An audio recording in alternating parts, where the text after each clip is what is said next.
Good morning, everyone. If everyone could please take their seats, we can get started.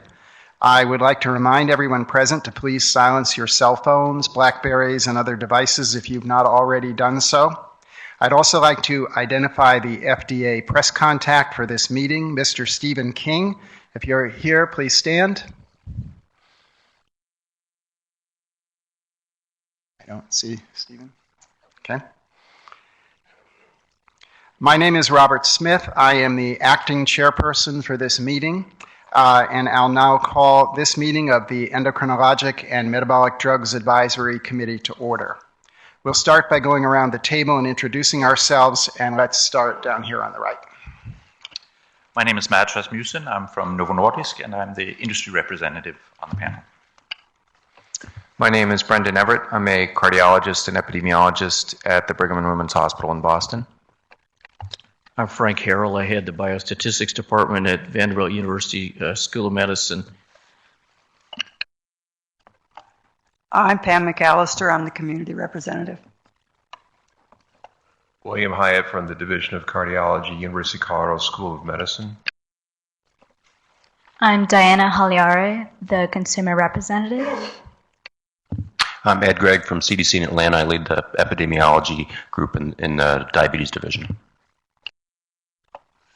I'm Ellen Seeley. I'm an endocrinologist at Brigham and Women's Hospital and professor of medicine at Harvard Medical School. And I'm Robert Smith. I'm a professor of medicine and endocrinology at the medical school at Brown University. I'm David Cook. I'm in the Division of Pediatric Endocrinology at Johns Hopkins. I'm Erica Britton. I'm a statistician at National Institute of Allergy and Infectious Diseases. Peter Wilson, endocrinologist, preventive cardiology, and a professor at Emory University. Mary Roberts, Division of Metabolism and Endocrinology at the FDA. I'm the clinical reviewer. Jim Smith, clinical team lead, Division of Metabolism and Endocrinology Products. Eric Coleman, I'm the deputy for DMEP. Jean-Marc Gauthier, I'm the acting division director for the Division of Metabolism and Endocrinology Product. Good morning, I'm Mary Parks, deputy in the Office of Drug Evaluation 2. My name is Stephanie Bagansky. I'm the designated federal officer for today's meeting. For topics such as those being discussed at today's meeting, there are often a variety of opinions, some of which are quite strongly held. Our goal is that today's meeting will be a fair and open forum for discussion of these issues, and that individuals can express their views without interruption. Thus, as a gentle reminder, individuals will be allowed to speak into the record only if recognized by the chair. We look forward to a productive meeting.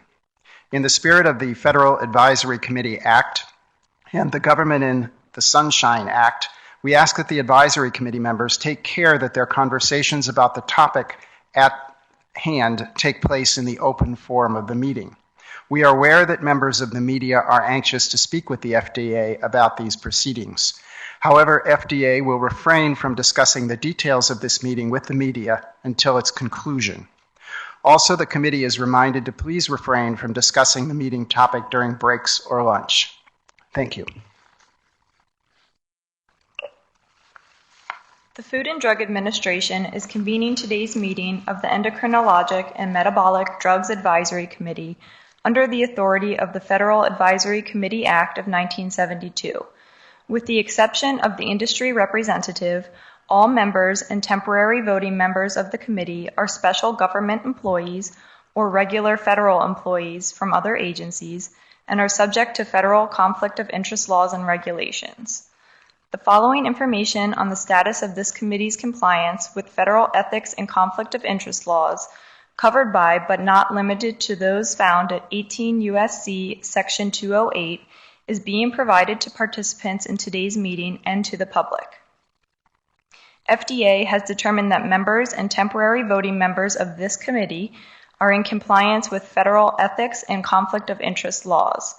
Under 18 U.S.C. Section 208, Congress has authorized FDA to grant waivers to special government employees and regular federal employees who have potential financial conflicts when it is determined that the agency's need for a particular individual's services outweighs his or her potential financial conflict of interest. Related to the discussions of today's meeting, members and temporary voting members of this committee have been screened for potential financial conflicts of interest of their own, as well as those imputed to them, including those of their spouses or minor children, and for purposes of 18 U.S.C. Section 208, their employers. Their interests may include investments, consulting, expert witness testimony, contracts, grants, CRADAs, teaching, speaking, writing, patents and royalties, and primary employment. Today's agenda involves the discussion of supplemental new drug application 202057 S005, Vascepa icosapent ethyl capsules, submitted by Amarin Pharmaceuticals Ireland Limited. Vascepa is currently approved as monotherapy for the treatment of severe hypertriglyceridemia. This supplemental application proposes concomitant use with inhibitor of HMG-CoA reductase statins to reduce triglycerides, non-high-density lipoprotein cholesterol, apolipoprotein B, low-density lipoprotein cholesterol, total cholesterol, and very low-density lipoprotein cholesterol in adults with mixed dyslipidemia and coronary heart disease, or a coronary heart disease risk equivalent. This is a particular matters meeting during which specific matters related to Amarin's SNDA will be discussed. Based on the agenda for today's meeting and all financial interests reported by the committee members and temporary voting members, no conflict of interest waivers have been issued in connection with this meeting. To ensure transparency, we encourage all standing committee members and temporary voting members to disclose any public statements that they have made concerning the product at issue. With respect to FDA's invited industry representative, we would like to disclose that Dr. Mads Fredrik Rasmussen is participating in this meeting as a non-voting industry representative, acting on behalf of regulated industry. Dr. Rasmussen's role at this meeting is to represent industry in general and not any particular company. Dr. Rasmussen is employed by Novo Nordisk. We would like to remind members and temporary voting members that if the discussions involve any other products or firms not already on the agenda for which an FDA participant has a personal or imputed financial interest, the participants need to exclude themselves from such involvement, and their exclusion will be noted for the record. FDA encourages all other participants to advise the committee of any financial relationships that they may have with the firm at issue. Thank you. We'll now proceed with the FDA opening remarks from Dr. Eric Coleman. I'd like to remind public observers at this meeting that while this meeting is open for public observation, public attendees may not participate except at the specific request of the panel. Dr. Coleman.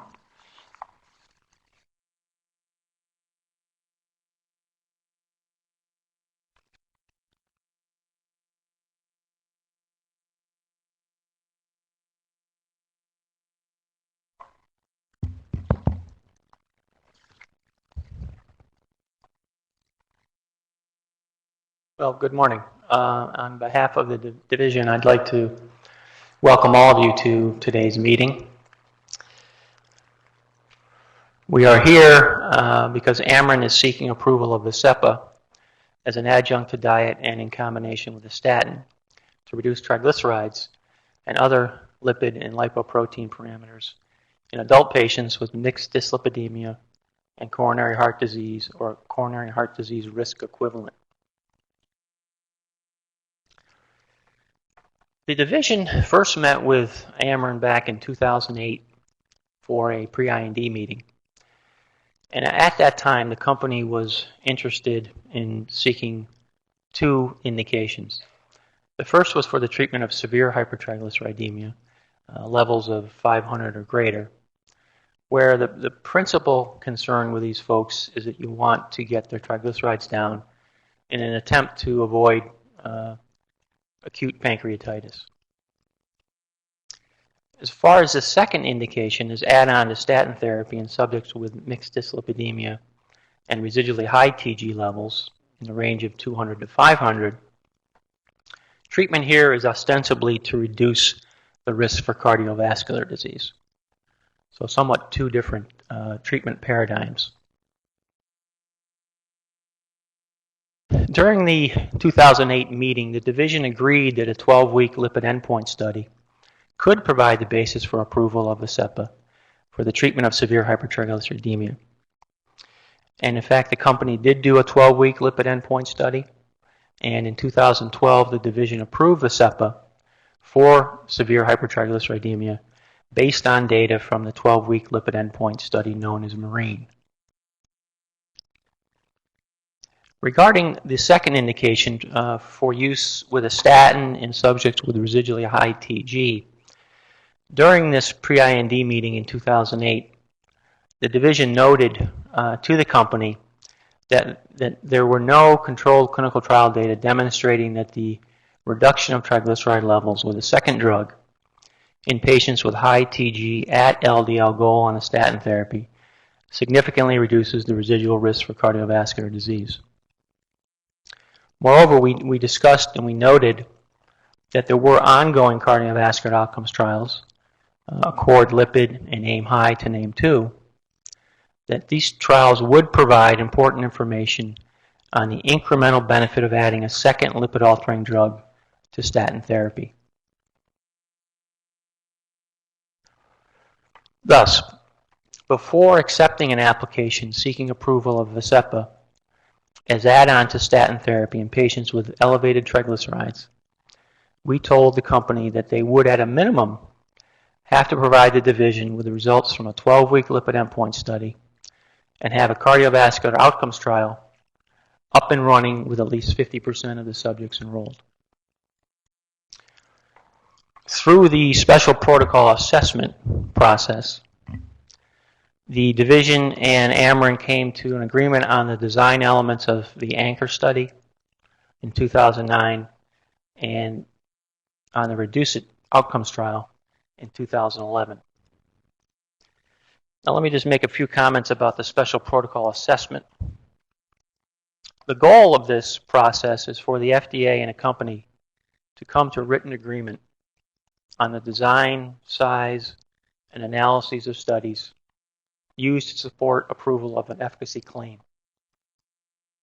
And these agreements are considered binding unless it is determined that a substantial scientific issue essential to determining the safety or efficacy of the drug has been identified after the testing has begun. Now, with that in mind, results from a number of cardiovascular outcomes trials that have bearing on today's discussion have been published in the past 2 to 3 years. These include ACCORD Lipid, AIM High, HPS2 Thrive, and a number of omega-3 fatty acid outcomes trials. And we will hear more about these studies this morning.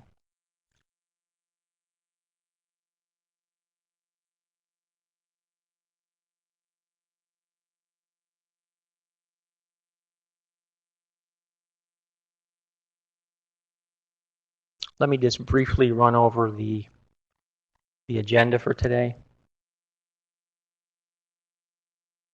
So following my comments, the sponsor and their consultants will give a number of presentations. That'll take us up to roughly 9:45 or 10 o'clock. We will take a break. At 10:30, Dr. Mary Roberts will present the FDA's clinical review of ANCHOR. We'll then have lunch from 11:45 to 12:45, open public hearing, and then at 1:45 we'll get back to questions from the committee and engage in some discussion. Now let me go over the discussion point and the voting question. So the first discussion point lays out for you the median percent changes in the primary, some secondary, and some exploratory lipid parameters, shown here for placebo and for Vascepa 4 grams. And in the far right column is the treatment difference. So based on these observed changes, if you could can you scroll that up? We would like to ask you to discuss the efficacy results from the anchor trial, including the clinical significance of the observed changes in the lipid and lipoprotein parameters, and your level of confidence that these changes will translate into a meaningful reduction in cardiovascular risk among the target population. It's a fairly narrowed question dealing just with the lipid and lipoprotein parameters and your level of confidence that these changes will translate into meaningful reduction in cardiovascular disease risk.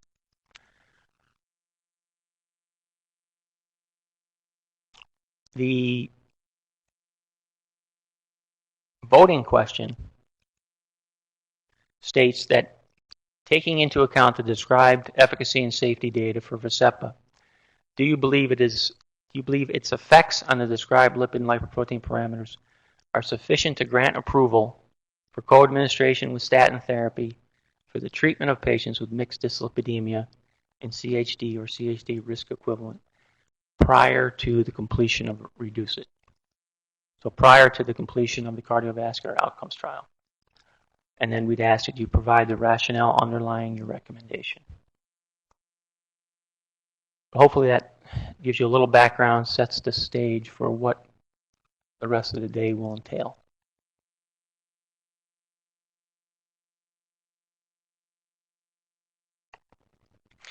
Thank you. We'll now proceed with the industry presentation. Both the Food and Drug Administration, the FDA, and the public believe in a transparent process for information gathering and decision making. To ensure such transparency at the advisory committee meeting, FDA believes that it's important to understand the context of an individual's presentation. For this reason, FDA encourages all participants, including the sponsor's non-employee presenters, to advise the committee of any financial relationships that they may have with the firm at issue, such as consulting fees, travel expenses, honoraria, and interests in the sponsor, including equity interests and those based upon the outcome of the meeting. Likewise, FDA encourages you at the beginning of your presentation to advise the committee if you do not have any such financial relationships. If you choose not to address this issue of financial relationships at the beginning of your presentation, it will not preclude you from speaking. So we can go to the industry presentation.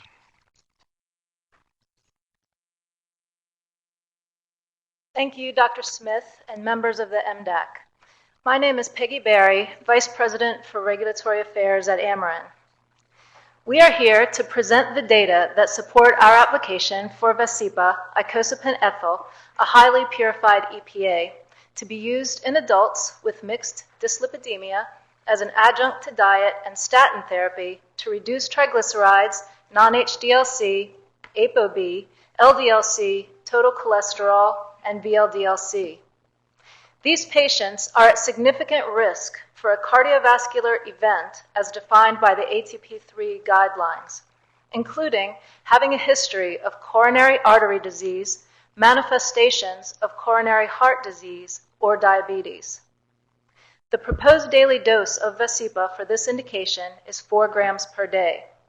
This proposed dosing is supported by the pivotal data, which tested doses of 2 grams per day and 4 grams per day. While the data for both doses is shown in the briefing book, this presentation will primarily focus on the recommended 4-gram dose. Vascepa has been studied across a range of elevated triglyceride levels. The first study, called MARINE, was conducted in 229 patients who received either Vascepa or a placebo control. This study was the basis of Vascepa approval for patients with severe hypertriglyceridemia, having triglyceride levels of 500 milligrams per deciliter or greater. The approved dose is 4 grams per day. To date, it is estimated that over 125,000 prescriptions have been filled for Vascepa for this indication. The second study, called ANCHOR, was conducted in 702 patients who received either Vascepa or a placebo control. This study forms the basis for the indication we are here to discuss. The study evaluated patients with mixed dyslipidemia at high risk for cardiovascular disease who were optimized on statin therapy to LDL cholesterol goal and still had persistently high triglyceride levels of at least 200 to less than 500 milligrams per deciliter. The goal of the study was to improve atherosclerotic markers, including triglycerides, non-HDLC, ApoB, and hsCRP, without having a detrimental effect on LDL cholesterol. The third study, called REDUCE IT, is an ongoing study that will enroll approximately 8,000 patients to receive either Vascepa or a placebo control. This study will evaluate the same high-risk patient population as studied in ANCHOR. These patients with mixed dyslipidemia are on statin therapy and are at high risk for CV disease using the ATP3 definition. The goal of the study is to demonstrate Vascepa efficacy to reduce cardiovascular events. It is an event-driven trial. To date, over 6,000 patients have been enrolled in the study. We will provide you with a description of this study later in our presentation. The Vascepa development program has spanned over a period of several years and involved close collaboration with the FDA. Key collaborations have included formal and informal meetings, as well as special protocol assessment agreement for each clinical study protocol, MARINE, ANCHOR, and REDUCE IT. The SPA agreements covered the treatment groups, dosing, pre-specified primary and secondary endpoints, recruitment criteria, and planned analyses. Both the MARINE and ANCHOR studies were completed at the time of the MARINE submission, but the ANCHOR application was submitted later when approximately 50% of the patients had been randomized into the ongoing REDUCE IT study as required by the FDA. Our agenda today includes presentations from Dr. Michael Miller, an expert in hypertriglyceridemia and hyperlipidemia, who will present the unmet medical need for these patients. Dr. Declan Dugan from Amarin will present the efficacy data from the ANCHOR study. Dr. Stephen Ketchum from Amarin will present the safety data and then provide a review of the REDUCE IT study. Finally, Dr. Harold Bays, an expert in mixed dyslipidemia, will share his clinical perspective on the data. Additional experts listed here are on hand to assist in addressing your questions. All of our external speakers are being reimbursed for their time and travel expenses. I will now invite Dr. Miller to the podium.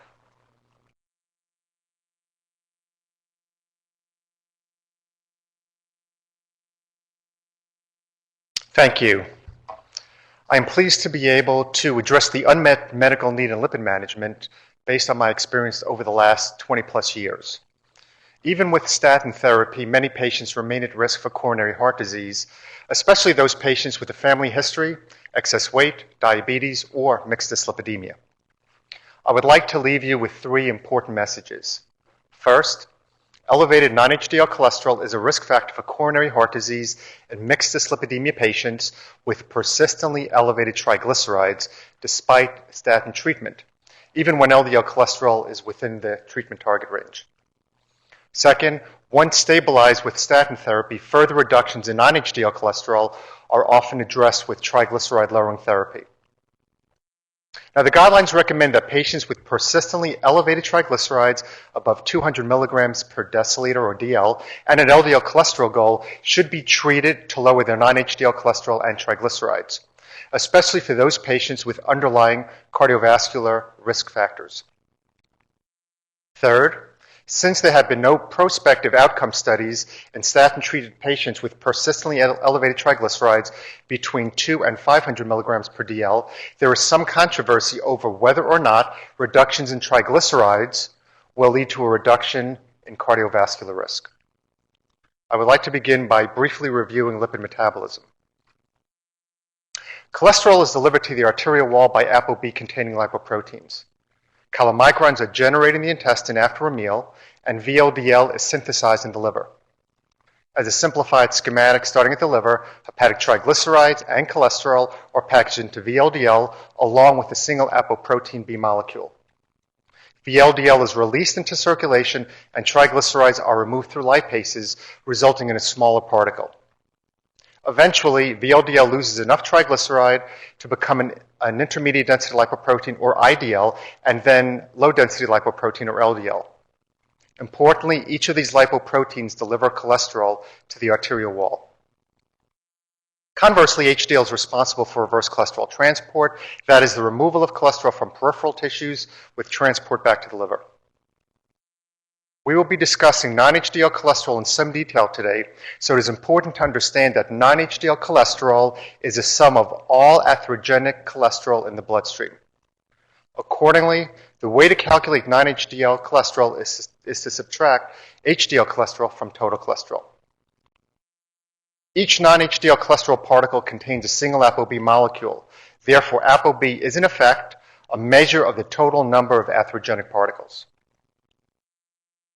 The availability of hepatic triglycerides is a key driver of VLDL production and release, and plasma triglyceride changes are well correlated with changes in non-HDL cholesterol.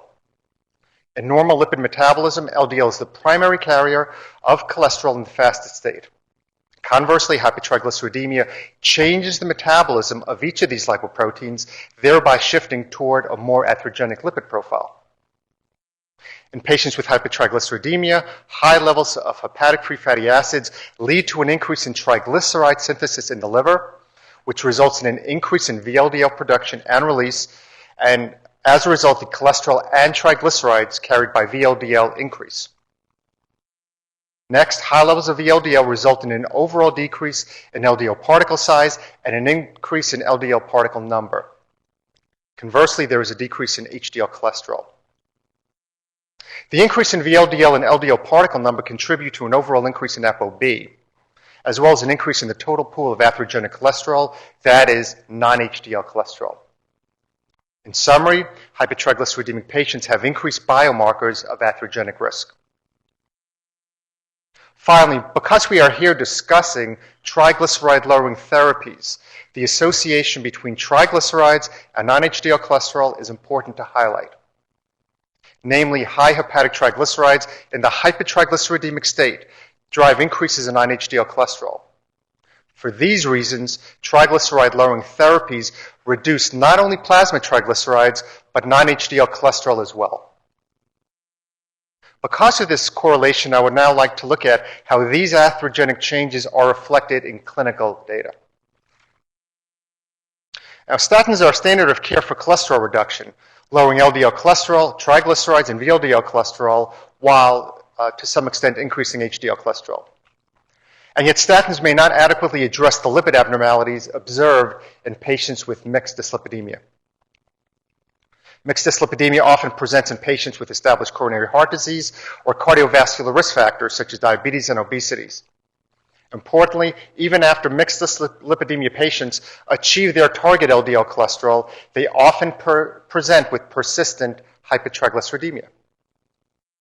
I would now like to discuss the concept of residual risk in mixed dyslipidemia patients.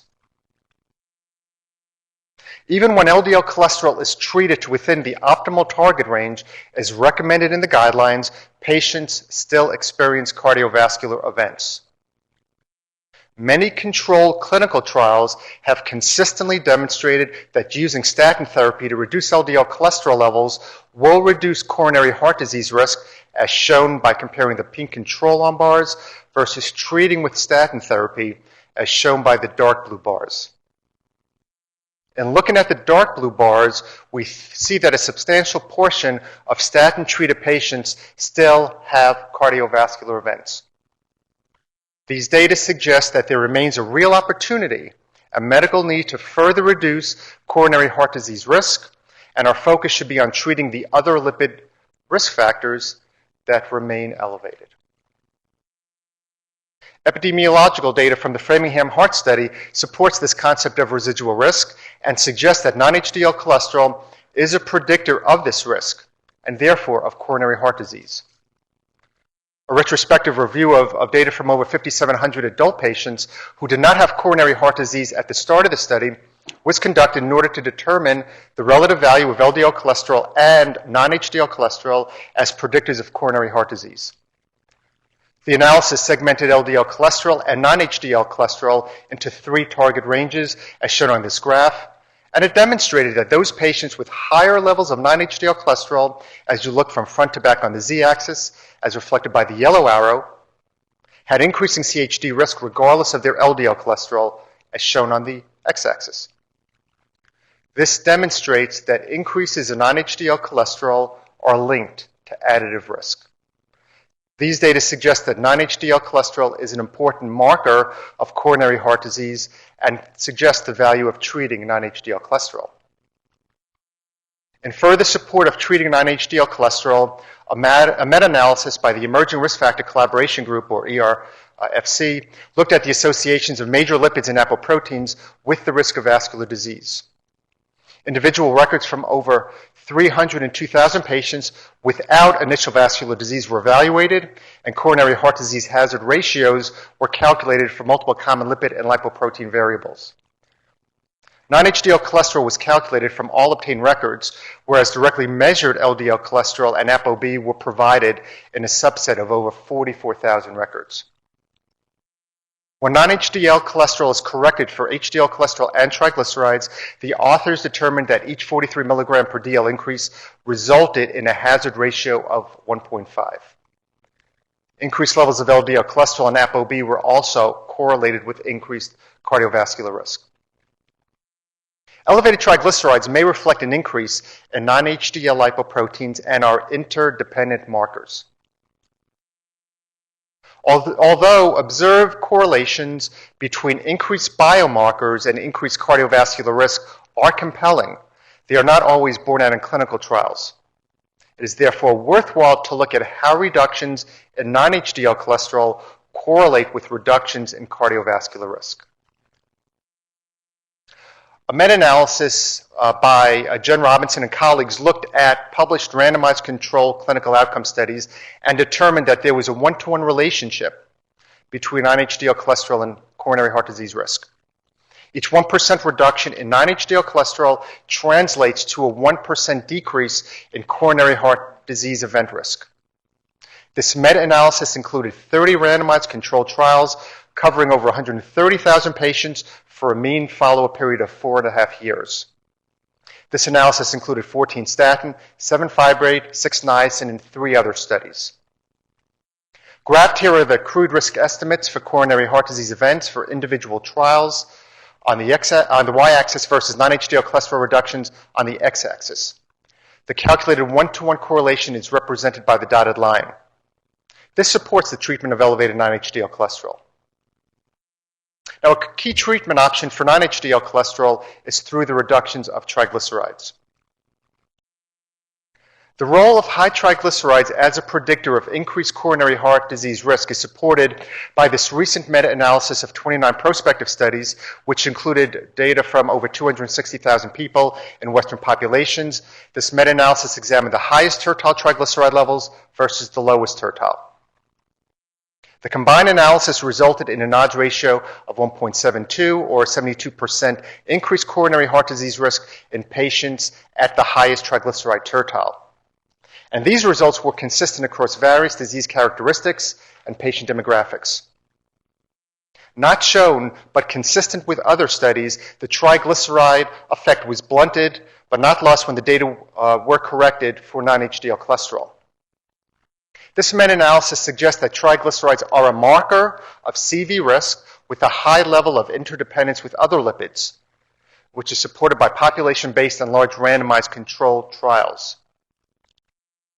The interdependence of triglycerides, cholesterol, and the lipoproteins that carry them makes it difficult to design risk models that appropriately assess the independent contributions of individual lipid markers to cardiovascular risk. For example, here are 3 representative large published studies that conducted analyses of triglyceride association with cardiovascular risk. First, the emergent risk factor collaboration was a large population-based study in patients without prior vascular disease. ERFC investigators found that there was a statistical correlation between triglycerides and cardiovascular risk, but that this correlation was lost when risk models were adjusted for non-HDL and HDL cholesterol. Second, the pooled analysis of the IDEAL and TNT studies also demonstrated an effect of high triglycerides on increased risk for cardiovascular events, but this effect was lost when risk models were adjusted for non-HDL cholesterol and ApoB. Third, in the PROVE-IT study of over 4,100 patients treated with statins after an acute coronary syndrome, triglyceride was again established as an independent marker of coronary heart disease risk. In contrast to the studies above, in PROVE-IT, the independence of triglycerides as a marker of coronary heart disease risk persisted even after risk models were adjusted for LDL cholesterol or non-HDL cholesterol. Regardless of how risk models are designed, triglycerides have been consistently considered an important biomarker of an atherogenic lipid profile, and these studies suggest incremental benefits to cardiovascular risk when non-HDL cholesterol and triglycerides are reduced in patients with elevated triglycerides. Despite the epidemiological and clinical data supporting a connection between triglyceride reductions and reductions in cardiovascular risk, and the evidence suggesting that risk begins to increase once triglycerides reach approximately 200 milligrams per DL, no outcome studies to date have specifically addressed patients with triglycerides above 200 milligrams per DL. This includes outcome trials that have utilized triglyceride-lowering therapies. Nonetheless, many studies have employed triglyceride-lowering therapies, so it is worthwhile to briefly review some of these more recent studies.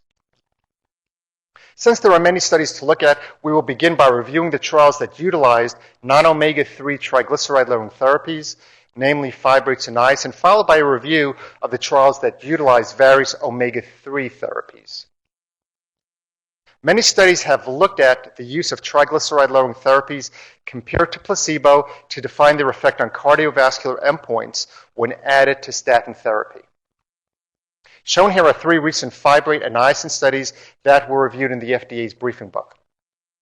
Risk profiles generally consisted of patients with diabetes and cardiovascular disease. Primary endpoints included a range of cardiovascular events. These recent studies did not demonstrate a reduction in CV events. Yet these trials did not examine a population of patients that have high triglyceride levels, despite LDL reductions with statin therapy. Looking at the same 3 studies, we see that the median triglyceride levels of the enrolled patients are relatively low and may not reflect those mixed dyslipidemia patients who would be more at risk for a cardiovascular event. The baseline LDL cholesterol values range from 63 to 101 milligrams per DL, as would be expected in patients treated with statin therapy prior to adding the study medication. Median baseline non-HDL ranged from 84 to 137 milligrams per DL, and the median baseline triglyceride level ranged from only 108 to 163 milligrams per deciliter. This range is just slightly above or below the 150 milligram per deciliter threshold estimated for possible increase in cardiovascular risk. Importantly, the levels are well below the 200 milligram per DL threshold established in guidelines for initiation of triglyceride-lowering therapy. This might explain why the significant triglyceride reductions attained in each study did not materialize into a reduction of cardiovascular events. I will now review the outcome trials that utilized various omega-3 acid mixtures. Shown here are the 8 recent studies that compared omega-3 fatty acids to placebo to define their effect on cardiovascular endpoints when added to statin therapy. These are the same 8 included in the FDA's briefing book. Risk profiles consisted of patients with cardiovascular disease or elevated cholesterol. Patients treated with various omega acid mixtures of EPA and DHA, as well as one study with EPA alone. In these trials, total EPA plus or minus DHA levels were low across studies. 6 of the 8 studies employed less than 1 gram per day of EPA plus DHA, while the remaining 2 studies utilized 1.8 or 2 grams per day. In addition, statin use was not optimized across most of these trials. Primary endpoints included a range of cardiovascular events. Only 2 of the 8 trials demonstrated a benefit on cardiovascular risk. So many of these patients did not receive statin therapy and used EPA plus DHA doses much lower than 4 grams per day. As with the fibrated niacin trials, it is important to highlight a few more specifics from these trials. These are the same 8 trials listed in the prior slide. Patients tended to have elevated LDL cholesterol with baseline levels ranging from 102 to 182 milligrams per DL. In line with the LDL, we see non-HDL levels ranging from 133 to 217 milligrams per DL. As with the fibrated niacin studies, patients had relatively low baseline triglyceride levels, ranging from as low as 115 to 154 milligrams per DL. Based on these median values, it is likely that few patients with triglyceride levels above the 200 milligram per DL threshold recommended in the guidelines for triglyceride lowering therapy. Now, while these trials did demonstrate small reductions in triglyceride levels, the lack of a cardiovascular benefit may in part be due to the low baseline triglyceride levels or the small absolute change in these triglyceride levels. The low baseline triglyceride levels across the niacin, fibrate, and omega-3 fatty acid studies appear to have prompted the authors to analyze a subgroup of patients with elevated triglycerides. We will now look at these subgroup analyses. Here are the subgroup analyses from the studies using fibrates or EPA therapy that have analyzed cardiovascular benefit in patients with elevated triglycerides. Patients with elevated triglycerides typically demonstrated a greater effect on reducing the cardiovascular risk than was the case for the main study. This suggests that treating patients with elevated triglycerides may lead to an additive benefit in reducing cardiovascular risk. I would like to discuss the JELA study in some more detail, since this is the study that has demonstrated additional cardiovascular benefit of a therapy added to a statin, and this study used EPA, the active ingredient that is used in the ANCHOR study, but at a dose of 1.8 grams per day. The benefit from long-term use of EPA for the prevention of major coronary events is supported by this randomized open-label study based on an expanded MACE or major adverse cardiac events definition. This study, conducted in Japan, followed 18,645 statin-treated patients with elevated cholesterol and low underlying risk for cardiovascular disease for an average of 4.6 years. All patients sustained a similar reduction in LDL cholesterol levels. But those treated with EPA in addition to a statin had additional reductions in triglycerides, VLDL, and non-HDL cholesterol. This trial demonstrated that the addition of EPA in addition to a statin resulted in a 19% reduction in MACE, primarily related to reductions in unstable angina. While looking at patients with elevated baseline triglyceride levels, similar to those seen in ANCHOR, we see an even more pronounced effect. Dr. Sato found that mixed dyslipidemia patients with triglycerides greater than 150 milligrams per DL gained an even greater clinical benefit from the addition of EPA therapy. Over 950 dyslipidemia patients who had baseline triglycerides similar to ANCHOR demonstrated a 53% reduction in major coronary events over statin therapy alone.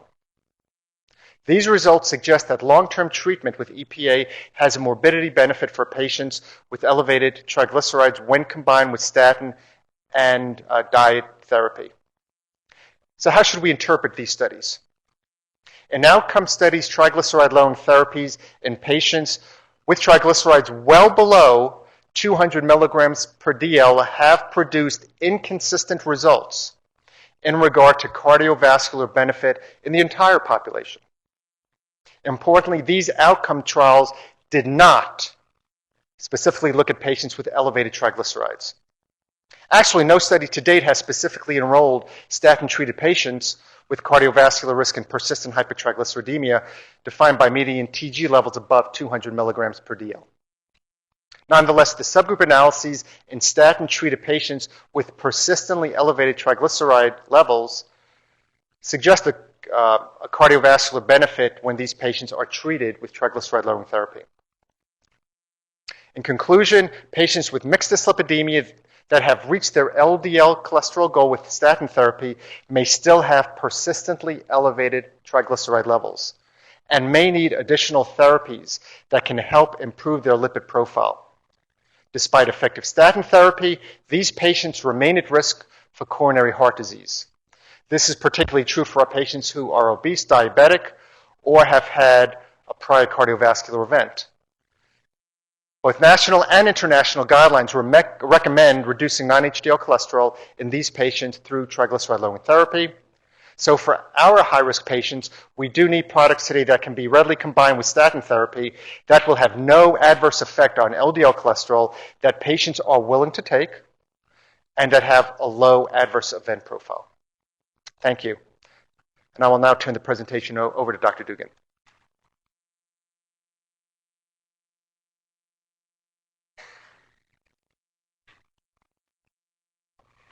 Thank you, Dr. Miller. Good morning. I'm Declan Dugan, and I will take you through the efficacy data from the pivotal ANCHOR trial that supports our application. This pivotal study called ANCHOR was designed under Special Protocol Assessment Agreement to evaluate the efficacy of Vascepa when added to optimized statin therapy in patients with high triglycerides and at LDL cholesterol goal to significantly lower triglycerides in patients at high risk for coronary heart disease. ANCHOR also evaluated LDL cholesterol non-inferiority compared to the control group. Importantly, ANCHOR evaluated many biomarkers for cardiovascular disease in order to determine the overall improvement in a patient's risk profile, including both lipid markers and anti-inflammatory markers. In order to provide some background, I'd like to start by briefly presenting the data from our MARINE study of Vascepa, which studied patients with severe hypertriglyceridemia, the currently approved label for Vascepa. The MARINE study demonstrated that Vascepa, 4 grams per day, given principally as monotherapy, provides statistically significant improvements in triglycerides and did not increase the LDL cholesterol levels in patients with baseline triglyceride levels above 500 milligrams per deciliter. In addition, Vascepa decreased non-HDL cholesterol, ApoB, and VLDL cholesterol.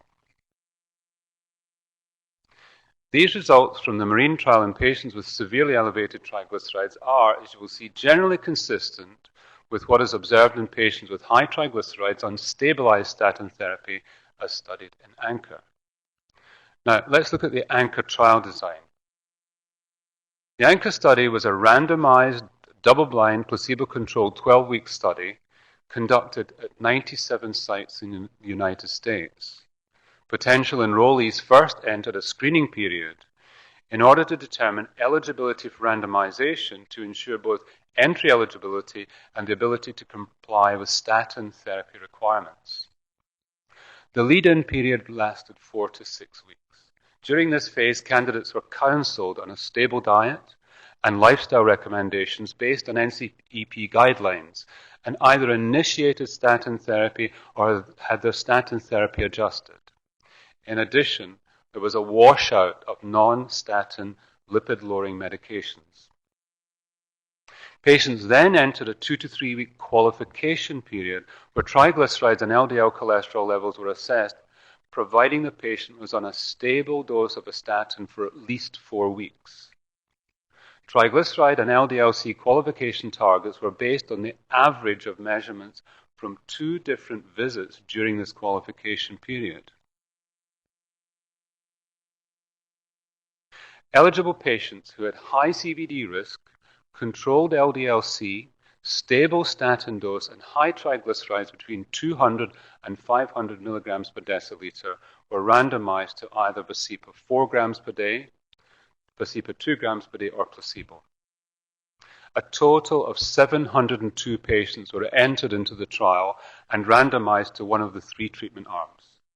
Patients were evaluated at randomization at week 4, week 11, and again at week 12. Due to the variability in triglycerides for that measurement, evaluations at the end of week 11 and week 12 were averaged to attain the final value. Enrolled patients need to be at a high risk for coronary heart disease as defined by the ATP3 guidelines. These patients are considered to have at least a 20% risk for a cardiovascular event within the next 10 years. These patients needed to have persistently high triglyceride levels during the qualification period of between 200 and 500 milligrams per deciliter, LDL-C levels between 40 and 100 milligrams per deciliter, and non-HDL-C levels of at least 100 milligrams per deciliter. And HbA1c had to be less than or equal to 9%.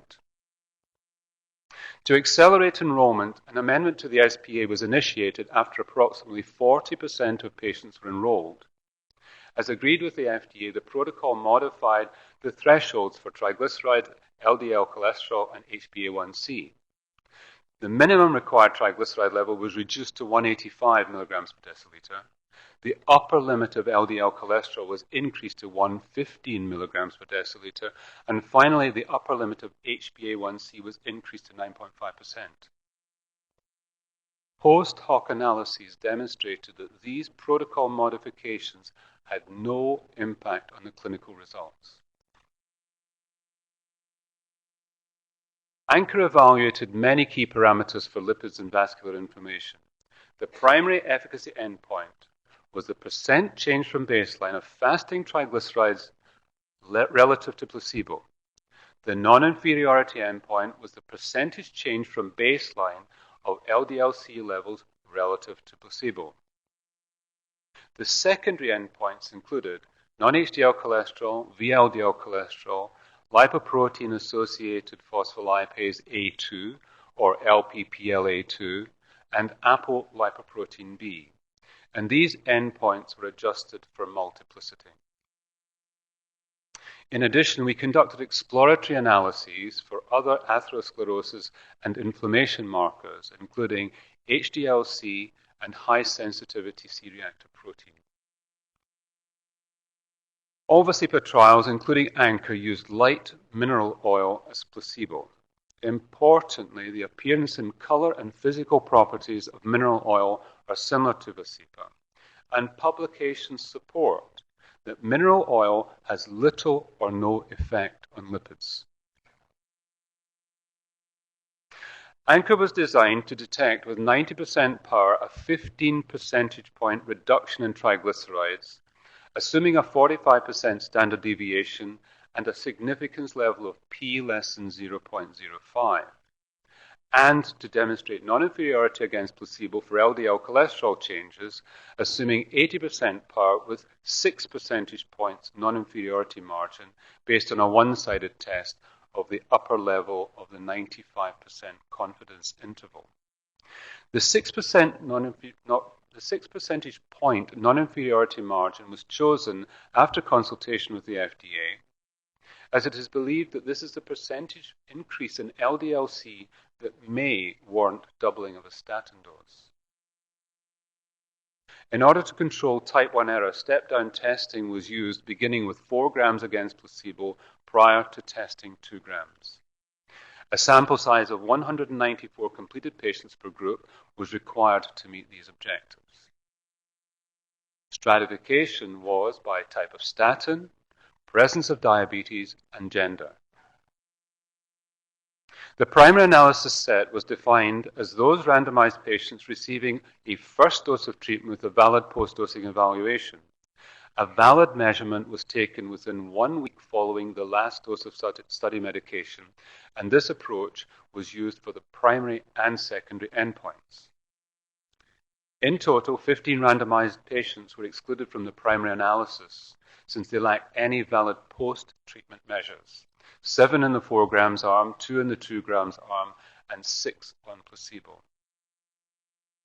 Now, looking at the baseline characteristics of the randomized patients. The baseline characteristics were similar amongst the arms of the study. The average age was 61, with over 1/3 of patients being over 65 years old. A substantial majority were classified by race as Caucasian, and about 12% were classified by ethnicity as Hispanic. As would be expected in such a high at-risk population, most of the patients were obese with a BMI above 30, and 80% were diagnosed with hypertension, 73% had diabetes. All mixed dyslipidemia patients enrolled in ANCHOR mimic real-world patients with high risk of cardiovascular disease. Approximately 40 to 45% had a history of cardiovascular disease, and most patients had a history of diabetes with or without a history of cardiovascular disease or prior events. The baseline lipid profile aligned with the enrollment criteria for patients with ongoing dyslipidemia and at target LDL-C. It is important to note that all lipid levels are presented as medians because they are not normally distributed. The median triglyceride levels across the treatment groups were similar.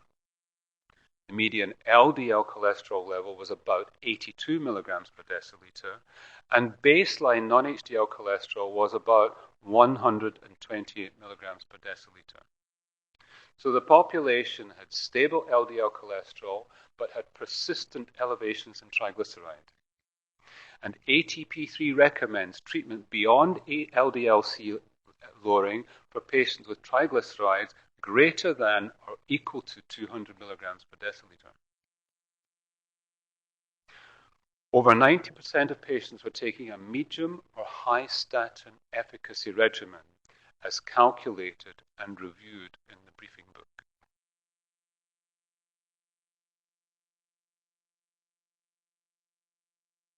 Of the 702 enrolled patients, 233 were randomized to receive Vascepa 4 grams per day, 236 to 2 grams per day, and 233 to placebo.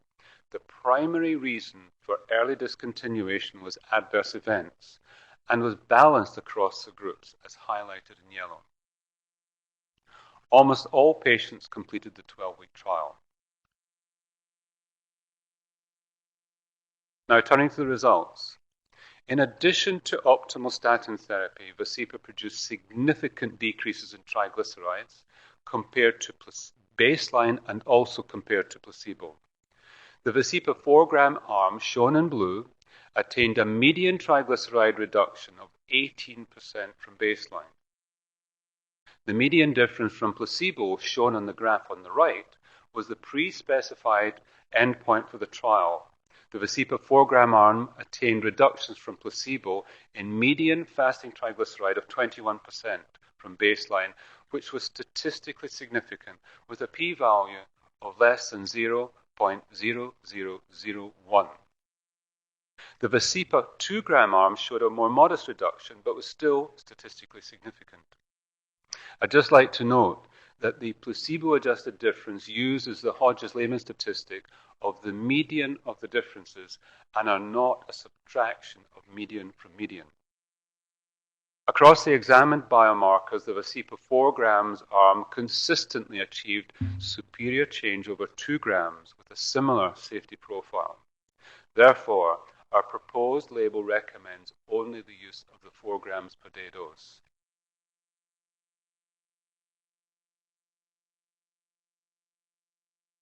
Vascepa results were consistent regardless of subgroups of gender, age, body weight, BMI, as shown in this slide.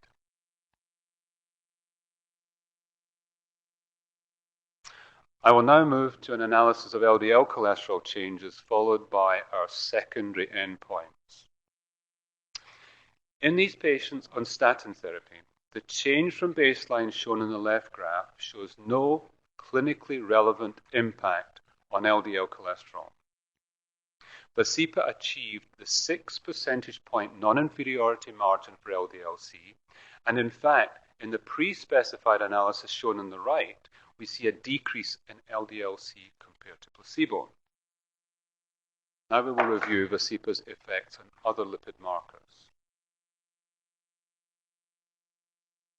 The Vascepa 4-gram arm showed a 5% reduction in non-HDL-C levels compared to a 10% increase in placebo. This resulted in an overall 14% reduction in non-HDL-C compared to placebo. Other markers of atherosclerosis showed that Vascepa, when added to optimal statin therapy, provided additional decreases in these lipid markers. Similarly, Vascepa 4 grams demonstrated a small 2% decrease in ApoB and a 12% decrease in VLDL-C. And in comparison, the placebo increased by 7 and 15% for ApoB and VLDL-C respectively. When examined as per our pre-specified endpoints based on change versus placebo, Vascepa 4 grams per day achieved statistically significant reductions across these markers of atherosclerosis. This included a 9% reduction in ApoB and a 24% reduction in VLDL cholesterol. Vascepa did not appear to affect HDL-C levels. The change from baseline was negligible, with both baseline and week 12 median values of 37 milligrams per deciliter. The median difference from placebo was a 5% decrease in HDL-C, as reflected in the graph on the right. However, the clinical relevance of these small changes is uncertain. Two important inflammatory biomarkers were also measured, LPPLA2 and hsCRP. As you can see from the graph on the right, Vascepa resulted in significant reductions in both of these measures. And although not shown, Vascepa also decreased LDL particle number and oxidized LDL. Reductions in these inflammatory and atherosclerosis markers have been linked to improvement in cardiovascular risk. Now let us examine the important subgroup of diabetes. Because most patients with mixed dyslipidemia in the US have diabetes, as reflected in the ANCHOR trial, we looked at the effects of Vascepa in this subgroup. As shown, statistically significant reductions occurred in fasting triglycerides in diabetic as well as non-diabetic patients compared to placebo. Similar improvements were seen across all other lipid parameters in patients both with and without diabetes.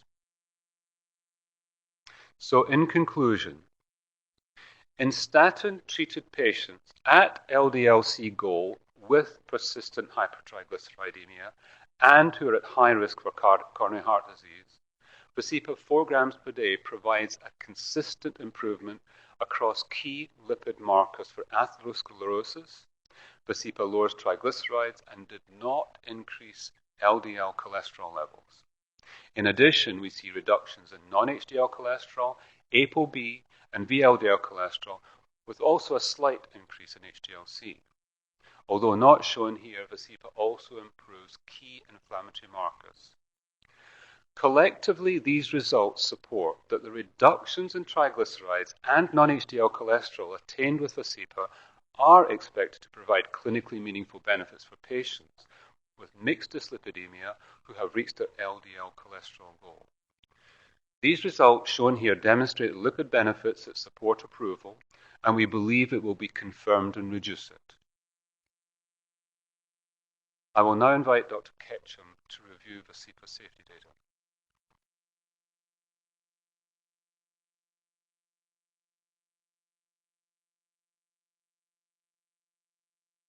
Thank you, Dr. Dugan.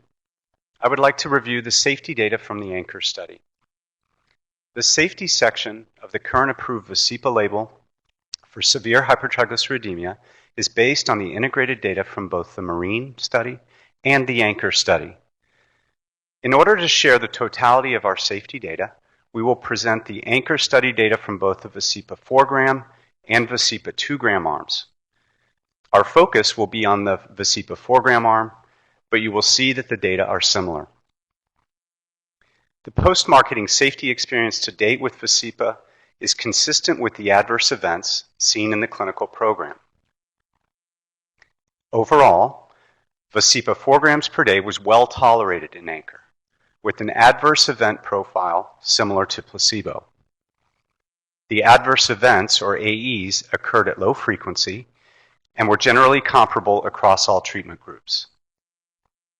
The most common AEs reported in 2% or more of the 4-gram patients were diarrhea, urinary tract infection, upper respiratory tract infection, and nausea.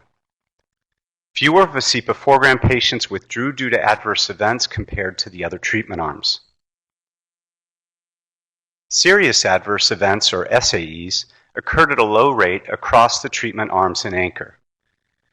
3% of Vascepa patients in the Vascepa 4-gram group reported a serious adverse event compared to 2.1% in the placebo group. 3 categories had reports for more than one SAE. These were for general disorders, cardiac disorders, and nervous system disorders, as shown on the slide. The single preferred term reported most frequently in the 4-gram group was non-cardiac chest pain, which occurred in 2 patients. In the placebo group, there was 1 death from a fatal myocardial infarction. The safety profile of Vascepa and Anchor appears comparable to the placebo arm. Despite this similarity, we specifically reviewed adverse events of interest that have been reported for omega-3 fatty acids. These adverse events include bleeding, hepatic lab value abnormalities, and glucose control. I will review each of these. Overall, in the Anchor study, the incidence of bleeding-related AEs was low in all treatment groups. These events were reported more often in the Vascepa arms than in the placebo arm. All events shown here for Vascepa or placebo occurred in patients that were also taking antiplatelet therapy or an anticoagulant. The most frequent events in the Vascepa 4-gram arm were anemia and traumatic hematoma, each reported in 2 patients. There were 2 SAEs related to bleeding. 1 patient fell, resulting in subarachnoid hemorrhage and subdural hematoma. The other SAE was in a patient who had a ruptured cerebral aneurysm that resulted in a subarachnoid hemorrhage. It is important to note that over half of all patients were taking antiplatelet or anticoagulant therapy. Yet only 2% reported a bleeding event in each arm of the study. The potential for bleeding is being monitored as part of our post-marketing surveillance and within the REDUCE-IT study. I will now review the hepatic lab results. Overall, there were few reports of elevated liver function tests in Anchor.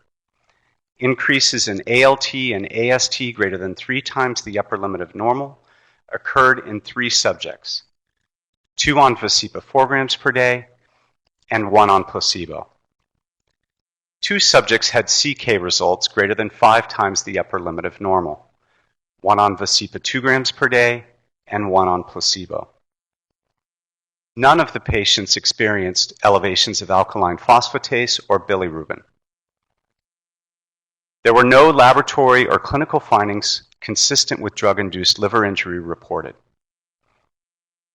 I will now transition to glucose control. We observed a similar overall safety profile for Vascepa regardless of whether or not a patient had diabetes. As previously mentioned, 73% of the Anchor patients in each treatment group had diabetes. The most commonly reported adverse events align with the most common AEs for the entire trial population. Yet another important consideration in these diabetic patients is their diabetes control, as measured by fasting plasma glucose and hemoglobin A1C. Reviewing glucose metabolism, increases in fasting plasma glucose were observed in all treatment arms compared to baseline, with the Vascepa 4-gram arm having the greatest numerical increase. The end-of-study fasting plasma glucose values showed no statistically significant change from placebo. For ease of comparison, we have placed the HbA1c data on the same slide. Please note that the scales on the y-axis of these 2 graphs are different. The graph on the right demonstrates a numerical increase of 0.25% in HbA1c for those treated with Vascepa 4 gram per day along with a statin. This was similar to the approximate 0.2% increase in the placebo arm. Now I would like to review the available post-marketing safety data for Vascepa. As of September 30th, 2013, it was estimated that more than 125,000 prescriptions have been filled for Vascepa since it became available for the treatment of severe hypertriglyceridemia in the United States in the beginning of this year. During this time frame, 1 SAE of a GI bleed and 62 adverse events were reported. Most common events were arthralgia, diarrhea, and increase in triglycerides. These post-marketing adverse events are consistent with our clinical program.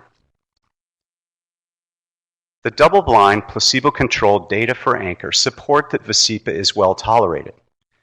The most common AEs were diarrhea, urinary tract infection, upper respiratory tract infection, and nausea. Most adverse events were mild to moderate and resolved. There was a low rate of discontinuations due to AEs in all treatment arms. Overall, Vascepa was well tolerated in ANCHOR and similar to results seen throughout the Vascepa development program.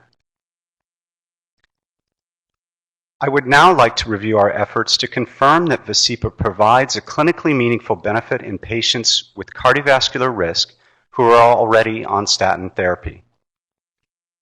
As we have shown, ANCHOR demonstrates that Vascepa has a positive effect on key lipid biomarkers. However, we understand that a confirmatory study is necessary. To that end, Amarin has initiated an intervention study known as REDUCE-IT to provide the data to support a long-term cardiovascular benefit from Vascepa therapy in hypertriglyceridemic patients with or at high risk for cardiovascular disease. REDUCE-IT is a phase 3b, multi-center, randomized, double-blind, placebo-controlled study designed under a SPA agreement. REDUCE-IT will assess the ability of Vascepa to reduce the risk of cardiovascular events in patients at LDL cholesterol goal while on statin therapy with established or at high risk for cardiovascular disease, using the same defined risk criteria as ANCHOR, which includes coronary artery disease, manifestations of CHD, and/or diabetes. Patients need to have fasting TG levels between 150 and 500 milligrams per deciliter. The SPA was amended in May 2013 to increase the qualifying fasting TG levels to between 200 and 500 milligrams per deciliter to enrich the population. The primary objective of this study is to evaluate the effect of 4 grams per day Vascepa for preventing the first on-drug occurrence of a first major cardiovascular event defined as cardiovascular death, non-fatal myocardial infarction, non-fatal stroke, coronary revascularization, and unstable angina caused by myocardial ischemia requiring hospitalization. All potential endpoint events are being adjudicated by the Blinded Clinical Event Committee. This is an event-driven trial designed to detect a 15% relative reduction in CV event rate. We expect to randomize approximately 8,000 patients in a one-to-one fashion.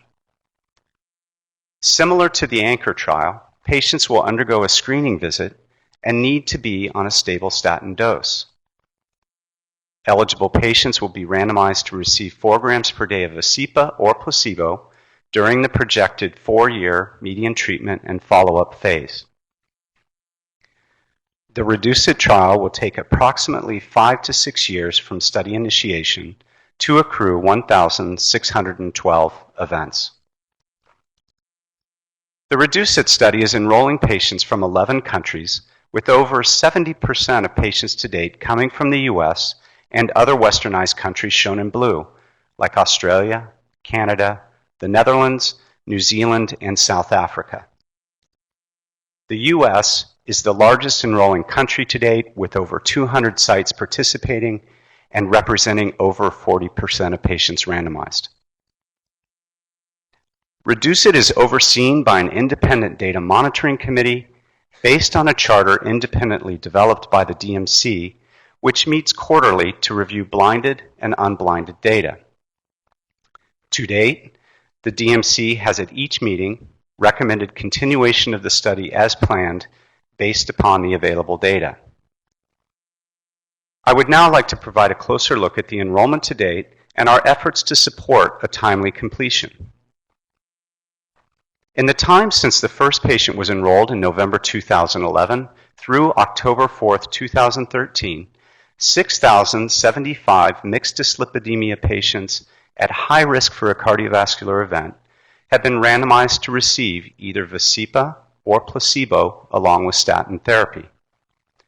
The median and mean qualifying triglyceride levels to date have been 202 and 220 milligrams per deciliter, respectively.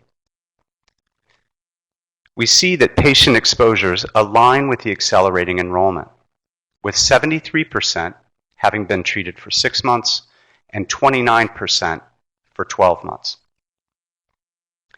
Using our initial assumptions in actual enrollment, we have projected the likely cumulative enrollment for the next couple of years that will be necessary to achieve our enrollment targets.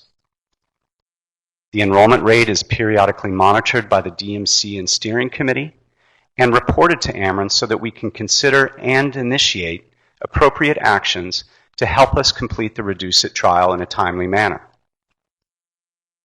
Since REDUCE-IT is an event-driven trial, the study committees have been monitoring and periodically reporting the rate of pre-specified events. These are tracked so that the appropriate recommendations can be taken to support timely completion of the trial. So what has been done to keep REDUCE-IT on track? Amarin initiated REDUCE-IT with a target of 295 sites in 9 countries. In order to accelerate enrollment, we proactively modified our operational plan 6 months later to increase the recruitment opportunity by expanding the total number of sites by over 50%, bringing the target total to 454 sites in 11 countries. In relation to the projected event rate, we amended the SPA and protocol in May of this year to enrich the mixed dyslipidemia population. This change raised the minimum triglyceride threshold from 150 to 200 milligrams per deciliter.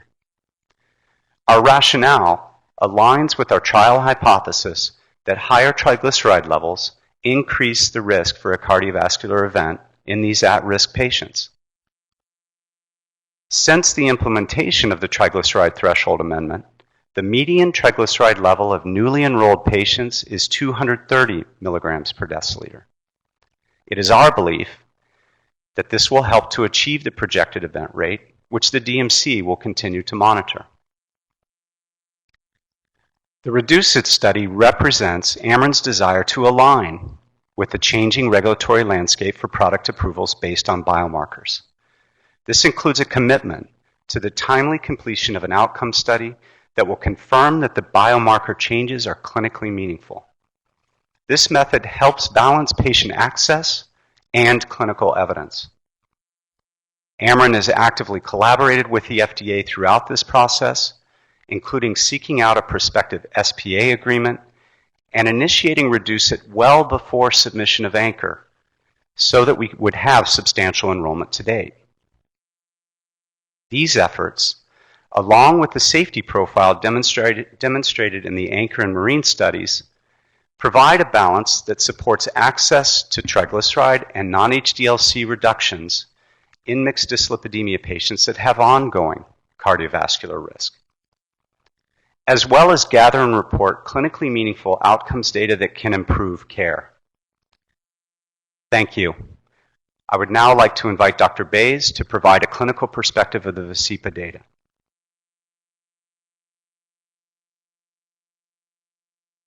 Thank you. Thank you, Dr. Ketchum. My name is Harold Bays. I'm a medical director of the Louisville Metabolic and Atherosclerosis Research Center located in Louisville, Kentucky. For over 20 years, I've served as a investigator for over 400 clinical trials, and I was the lead investigator and author for the Marine trial and an investigator and co-author for the Anchor trial, as well as other reported Vascepa data.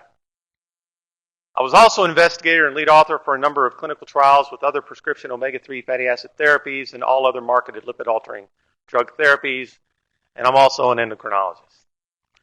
My presentation will focus on the translation of this clinical trial data to patient benefits and potential risks of Vascepa in statin-treated patients at high atherosclerotic coronary heart disease risk and who have mixed dyslipidemia.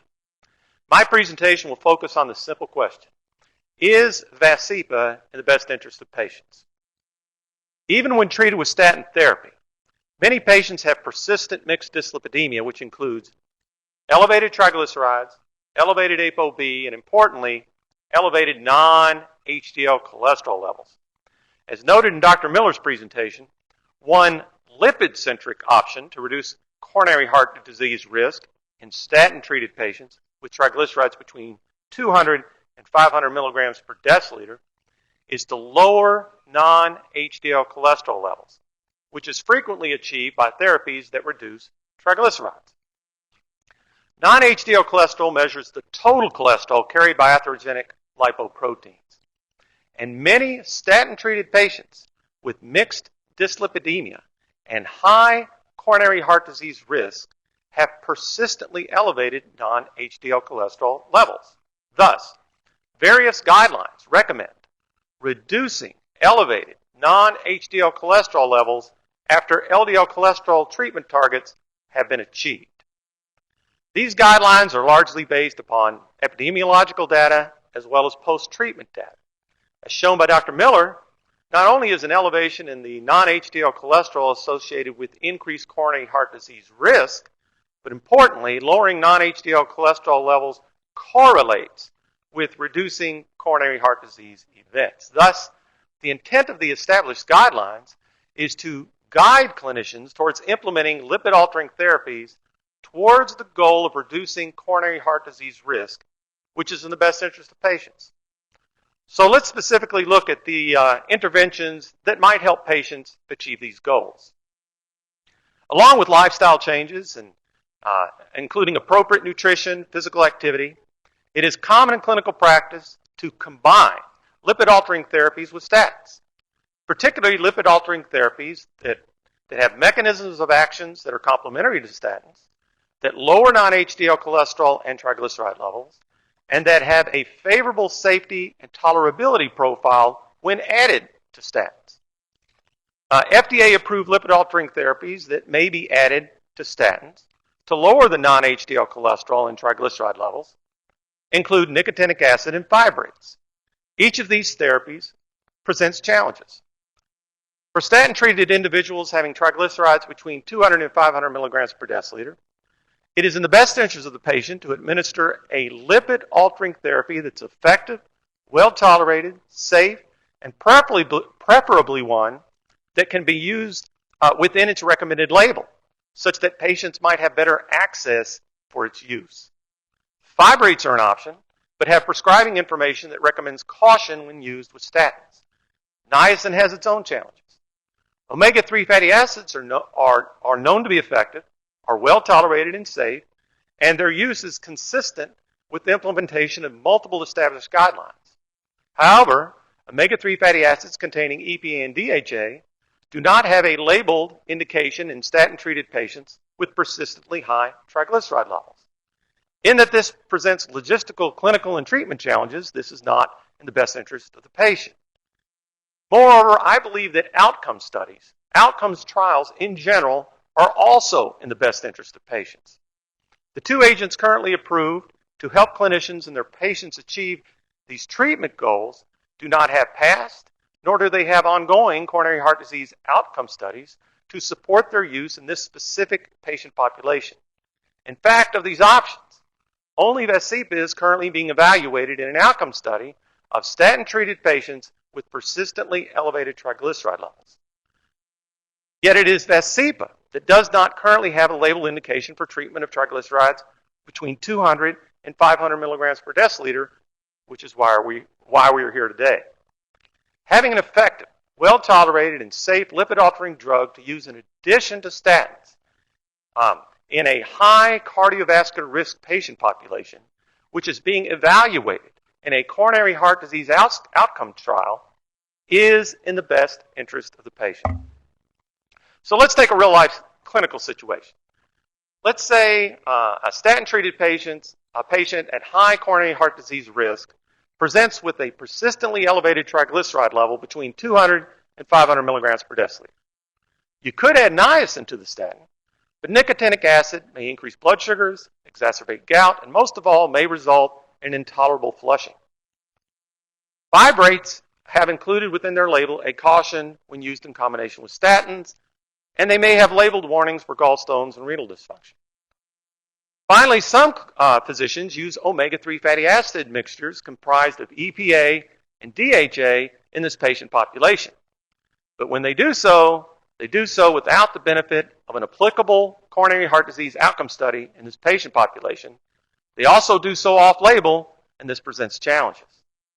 So, is Vascepa in the best interest of the patient? Let's start with safety.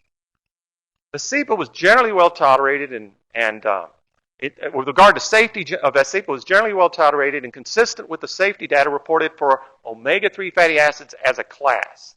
Vascepa had a low rate of reported adverse events. As a class, 2 adverse experiences, sometimes reported with omega-3 fatty acids in general, include increase in bleeding time, but not above the upper range of normal, and increases in glucose levels without change in hemoglobin A1C. In its development program, Vascepa was associated with a small numerical increase in bleeding events and a modestly increased fasting glucose level without significantly changing hemoglobin A1C. Regarding efficacy, remember that in the ANCHOR study, depending upon baseline triglyceride levels, some triglyceride-lowering therapies can increase LDL cholesterol levels. But in ANCHOR, Vascepa lowered triglycerides with no detrimental effect upon LDL cholesterol levels when compared to placebo or when looking at the change from baseline to endpoint. Vascepa also improved non-HDL cholesterol, VLDL cholesterol, and ApoB levels.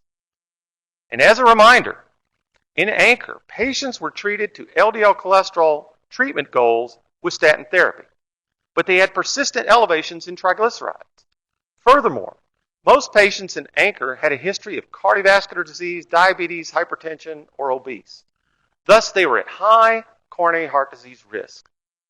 So in this high coronary heart disease risk patient population, is Vascepa in the best interest of the patient? To me, patients benefit when they have access to therapies that effectively treat lipid targets as specified by accepted guidelines, that are effective and safe when used in combination with statins, and that are being evaluated in a clinical outcome study.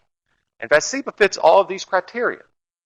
And finally, let's remember that the proposed indicated use of Vascepa is not for all hypertriglyceridemic patients. Instead, the proposed labeling would be in a select subset of patients, which include patients who are treated with statins, patients at high coronary heart disease risk, and patients who have persistent elevations in triglycerides between 200 and 500 milligrams per deciliter. So in summary, I believe patients benefit with the availability of safe and effective treatment options to achieve lipid treatment targets as set by accepted guidelines. Patients benefit from access to safe and effective therapeutic agents available for use within their labeled indication. And finally, patients benefit when the use of any therapeutic agent is undergoing an outcome study, which is not only in compliance with a special protocol assessment, but which is on track towards a timely completion. So in these ways, I believe that Vascepa is in the best interest of the patient. So that concludes my presentation. I now invite Dr. Ketchum to answer any questions that you may have. Thank you.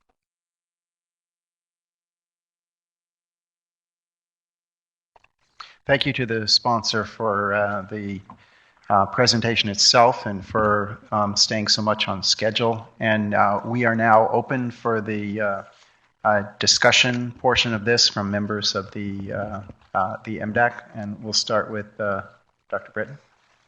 Yeah, I have a couple quick questions. In the FDA briefing package, they did raise the issue of the placebo and concerns about it perhaps having some treatment effect. And I just wanted to know, it looks like, just glancing at the data, it looks like 4 is superior to 2. And I'm wondering if you actually tested that, because that would sort of get rid of that placebo issue.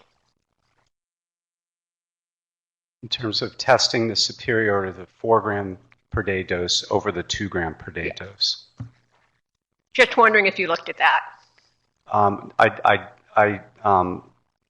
No, we did not. Okay, all right. But my second question is, for the study that's ongoing, is there an interim analysis plan so that, for example, both to test for futility and efficacy, that, for example, if there, at some interim point, there was no indication of efficacy, it might be useful to know that early on.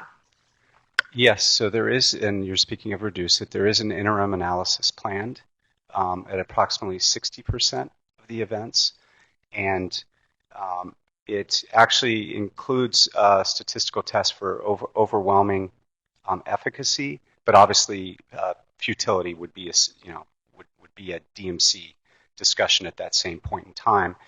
And in addition, I didn't mention it within the initiatives that we've taken to date, but at the same time that we had the Protocol Amendment 1 amended to the SPA agreement, we did add a provision whereby additional patients could be added without a future protocol amendment by up to 25% if the DMC and the steering committee felt that that was another measure that might be needed to keep the trial on track.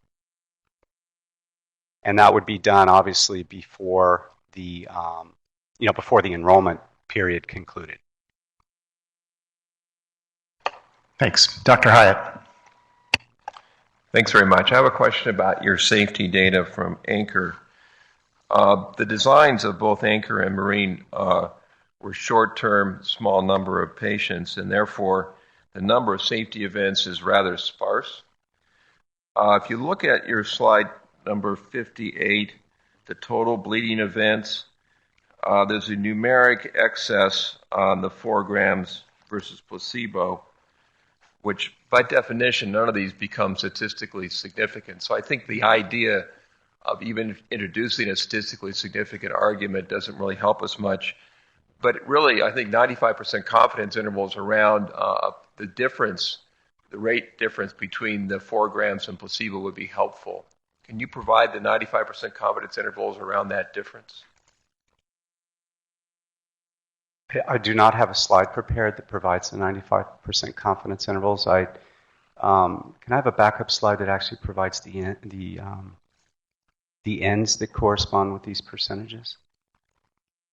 I think the approach to the conclusion that this is a safe therapy, I think, needs to be challenged a bit, and the absence of evidence doesn't really support that. So, knowing that the differences in event rates, the 2.6% versus 1.7%, and what the upper bound of the 95% confidence interval is around that difference, would give us some sense today of what the potential upper bound of the excess risk for bleeds might be, and that might better inform us than to compare 2.6% to 1.7%. If you don't have that now, could you provide that later in the day? Yes, we will look into that, and I'll come back to the break to provide an update on that. Okay, and then a similar question on slide 61 around the A1C values. So here the nominal P is 0.089. Once again on the right, looking at it in a numeric imbalance, if you will, suggesting that glycemic control could be worsened by 4 grams per day. Again, sort of the magnitude of that excess supported by an increase in fasting blood sugar concentration.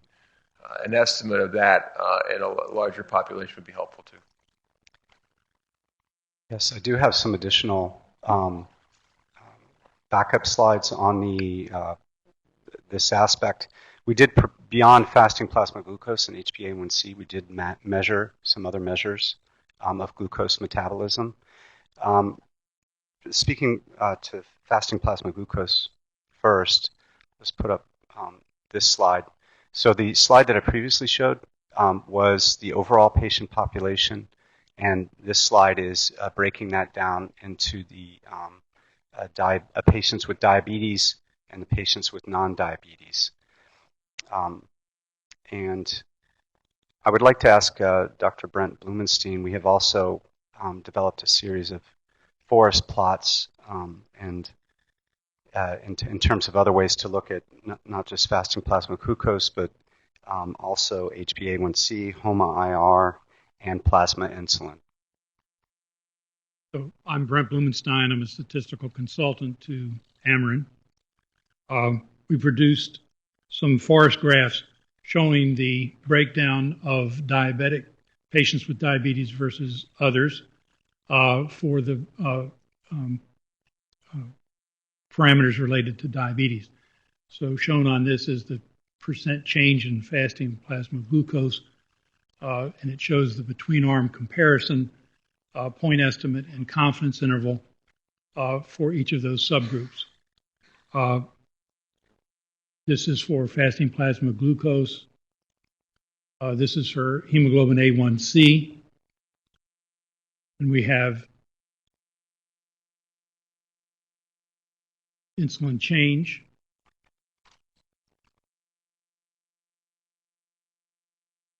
And then we have the HOMA-IR. And then should have one more, I think. No, that's it. So these are the forest graphs that show the between-arm comparison, comparing diabetics versus non-diabetics. Could you go back to the A1C slide, please?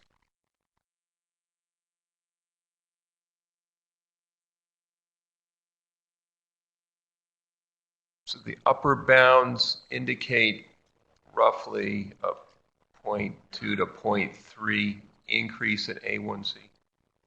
That's the difference between the arms. Okay. Do you think that's clinically meaningful, the upper bound? Could I ask Dr. Harold Bays to comment on the clinical significance of this, the measures reported in this slide? Yes, my name is Harold Bays. I spoke just a few minutes ago. During the initial part of my, or middle part of my presentation, I think I mentioned that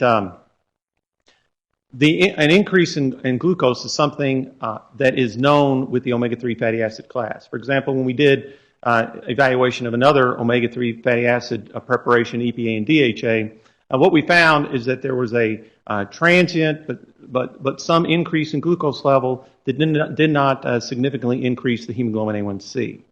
And so it appears that what we're finding here is very similar to what we found with the previous experience.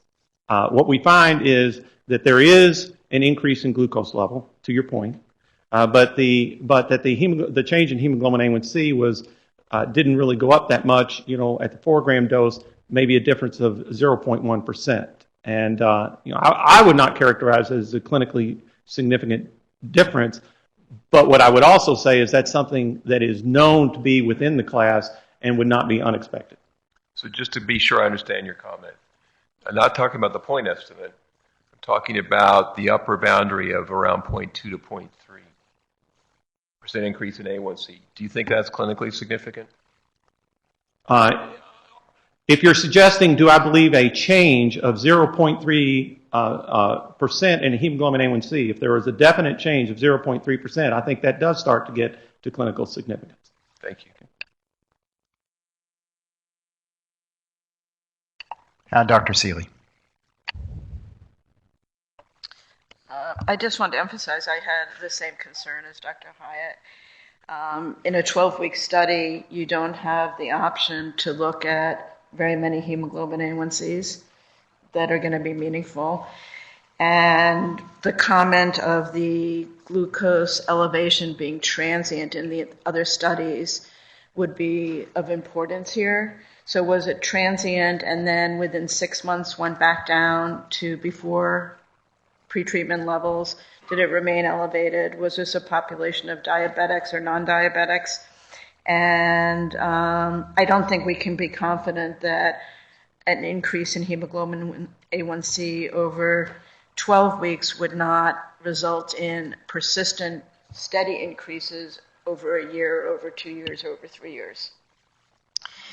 I don't expect particularly a comment back unless you have anything else to add. No, since I think you're obviously you're correct. Yeah, the I think anchor you was already responded you know, to was a that. 12-week trial. I would say that, as mentioned, the JELIS study is using the exact same active ingredient, icosapentaenoic acid.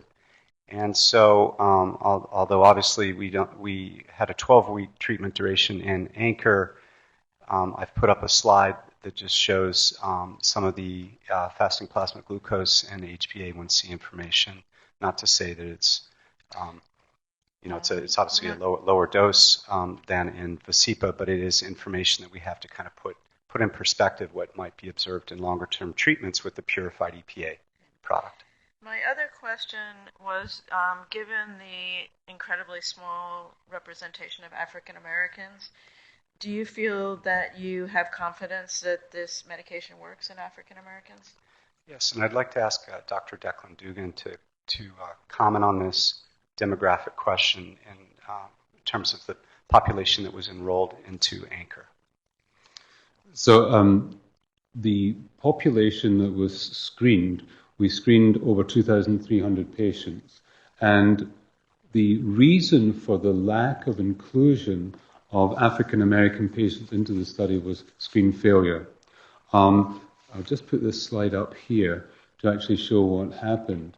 That 92% of patients failed to enter the study, and indeed only of the 155 that presented, 12 patients actually were randomized. And the reason for this is that they presented with lower triglyceride levels. The average in the overall population, in this case the white population, was 173 milligrams per deciliter, whereas within the African American population was 134. In addition, the HbA1c was out of range in 14%.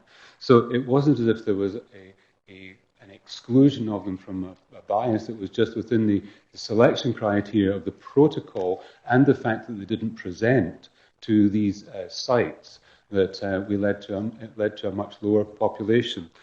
The question then, is there a reason to suspect that African Americans would respond differently to that? Well, it is an academic question in the sense that we don't have the data to assert one way or the other, but it's believed that metabolically that we think that these patients would respond in a similar manner.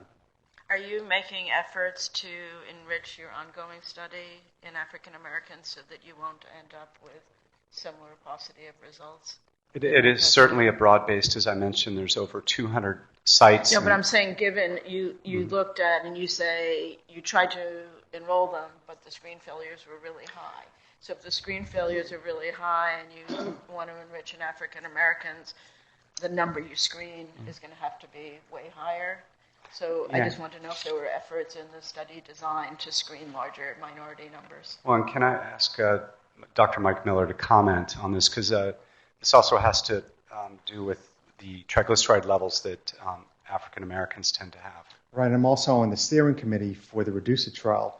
And yes, we have specifically asked that we try to enroll patients from different parts of the United States, specifically down southeast and southwest section where we may be more likely to enroll African American patients. So yes. Okay. I have one last question or a comment. A number of you have referred to the fact that many guidelines recommend triglyceride lowering therapy for people already on statins. And I don't know if I would interpret the recommendations as strongly as you're interpreting them. a lot of the recommendations have a caveat that we really don't know what triglyceride lowering does. So it's just sort of a caveat in the recommendations, or they make the recommendation say the level of evidence is low. So I don't know that we want to point to the guidelines as a reason to approve a drug, because a guideline is saying there's not good evidence that lowering triglycerides is a benefit. I think the advantage of the Prove It study that you're doing is that has the potential actually to give data that may change guidelines, but I think you're overstating what the guidelines state in my view. Yes, I'd like Dr. Mike Miller to provide his perspectives. Thank you. If we can put up the Prove It slides. And so you're absolutely right. There are no data. That's the reason why the Reduce It trial was designed, is to evaluate patients with hypertriglyceridemia and to determine whether lowering triglycerides above and beyond lowering LDL standard of care therapy with statins will reduce risk. And while we had some subgroup analyses, I'll show you the Prove It subgroup analysis that was done. And this was done in conjunction with Chris Cannon and Kash Ray, Sabina Murphy, and Gene Brunwald. And so the question here was to determine whether or not on-treatment triglyceride levels made a difference.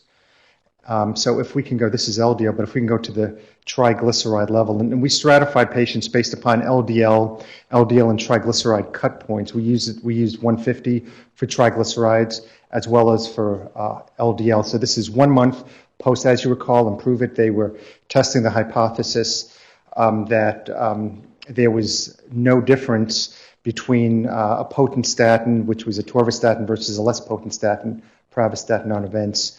And so we were interested specifically in on-treatment triglyceride levels. There was, if you could just go back to the slide before this one, there's just the univariate analysis. This is not the univariate analysis. Yeah, we don't have the slides projected here. Just show me, just go back to that slide then, of the combined analysis. Okay, so this is Prove It. You should realize we don't have a projection on the slides. Mike, we're not seeing them, you are. Push the slide up. Here we go. There. So looking at the on-treatment triglyceride level and then stratifying based, so it's 1 month post to about 2.5 years in follow-up, and looking at on-treatment LDL and triglycerides, recognizing, of course, no triglyceride therapies were used, but just statin therapy on top of other standard of care for post-ACS. And so looking at on-treatment triglycerides stratified by 150 and on-treatment LDL, what you see is that the lowest event rate, or the lowest risk, was seen in the low TG, that's less than 150, and the low LDL group. And there was a 28% reduced risk in that group compared to the referent group.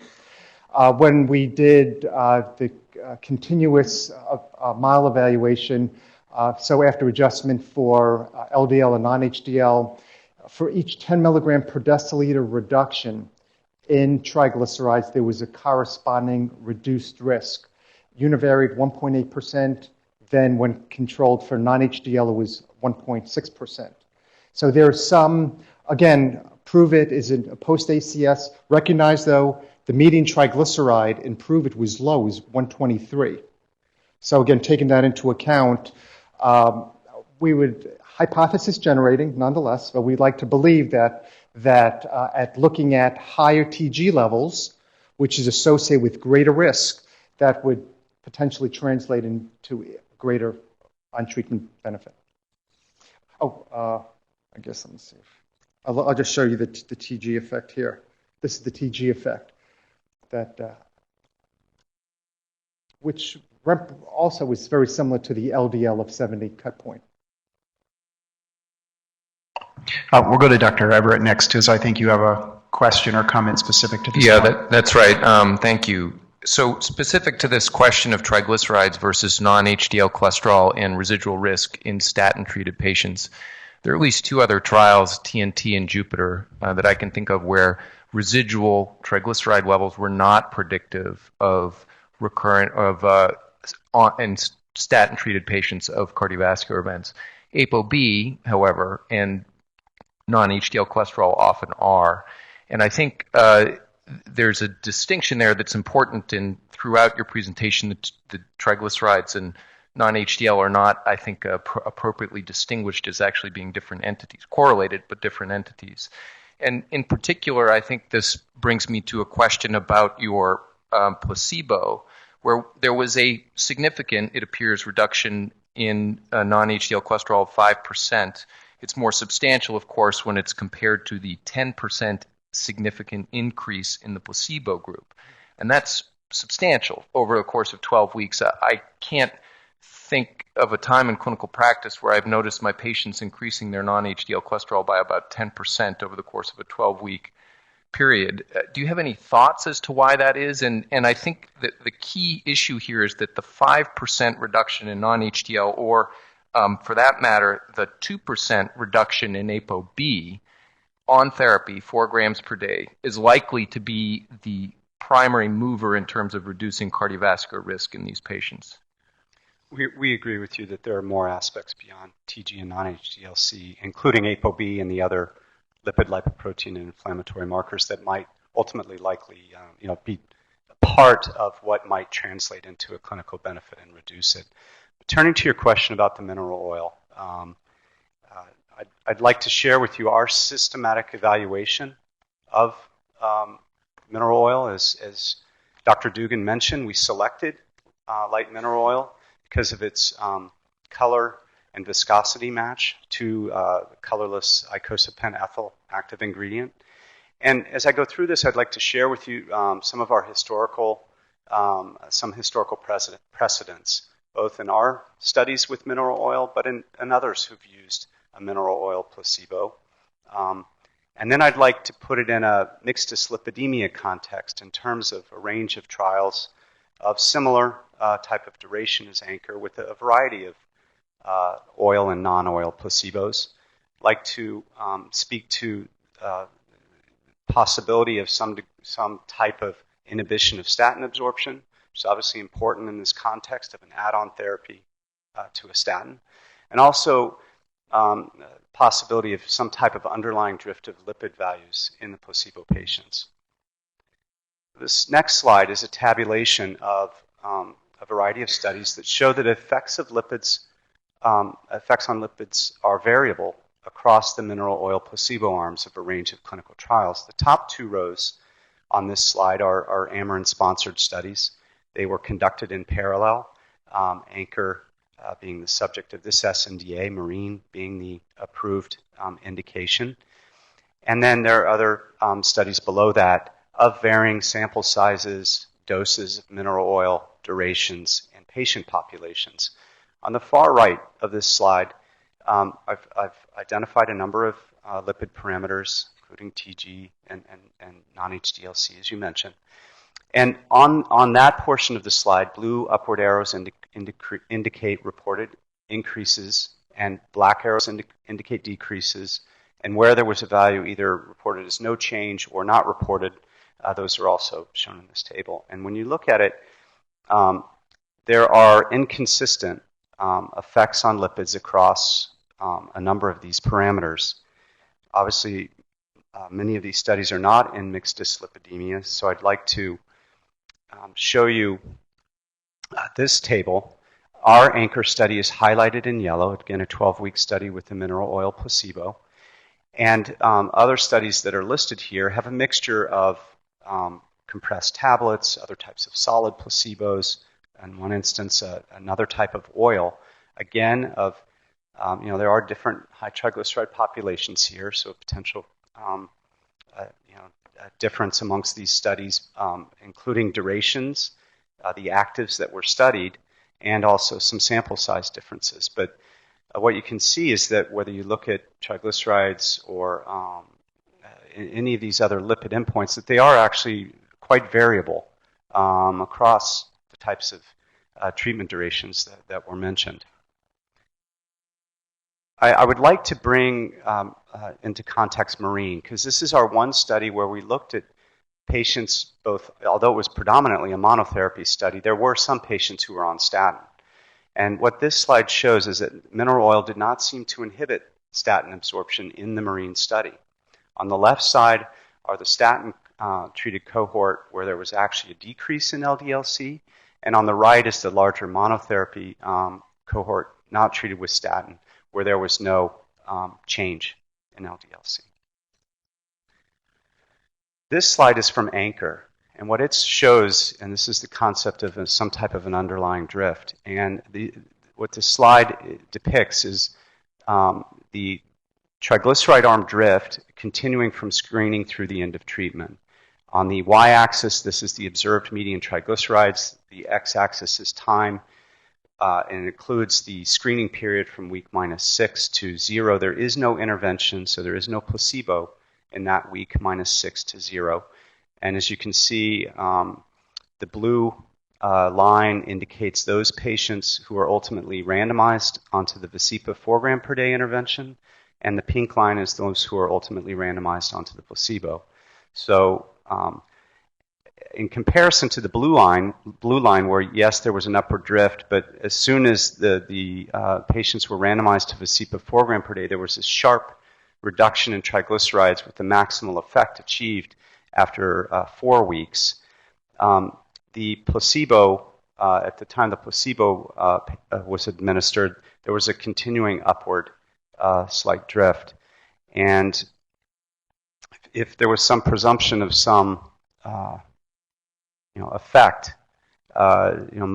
most TG types of effects occur within a short period of time. And so, our conclusion here is that we do not fully understand what contributed to this drift, but as shown by Dr. Declan Dugan, irrespective of whether you look at the primary endpoint results on the left as median percentage change from baseline or on the right in our pre-specified primary manner, there is a consistent reduction in triglycerides observed, and it's important to note this obviously on top of stable statin therapy, in the high-risk patient population enrolled into Anchor.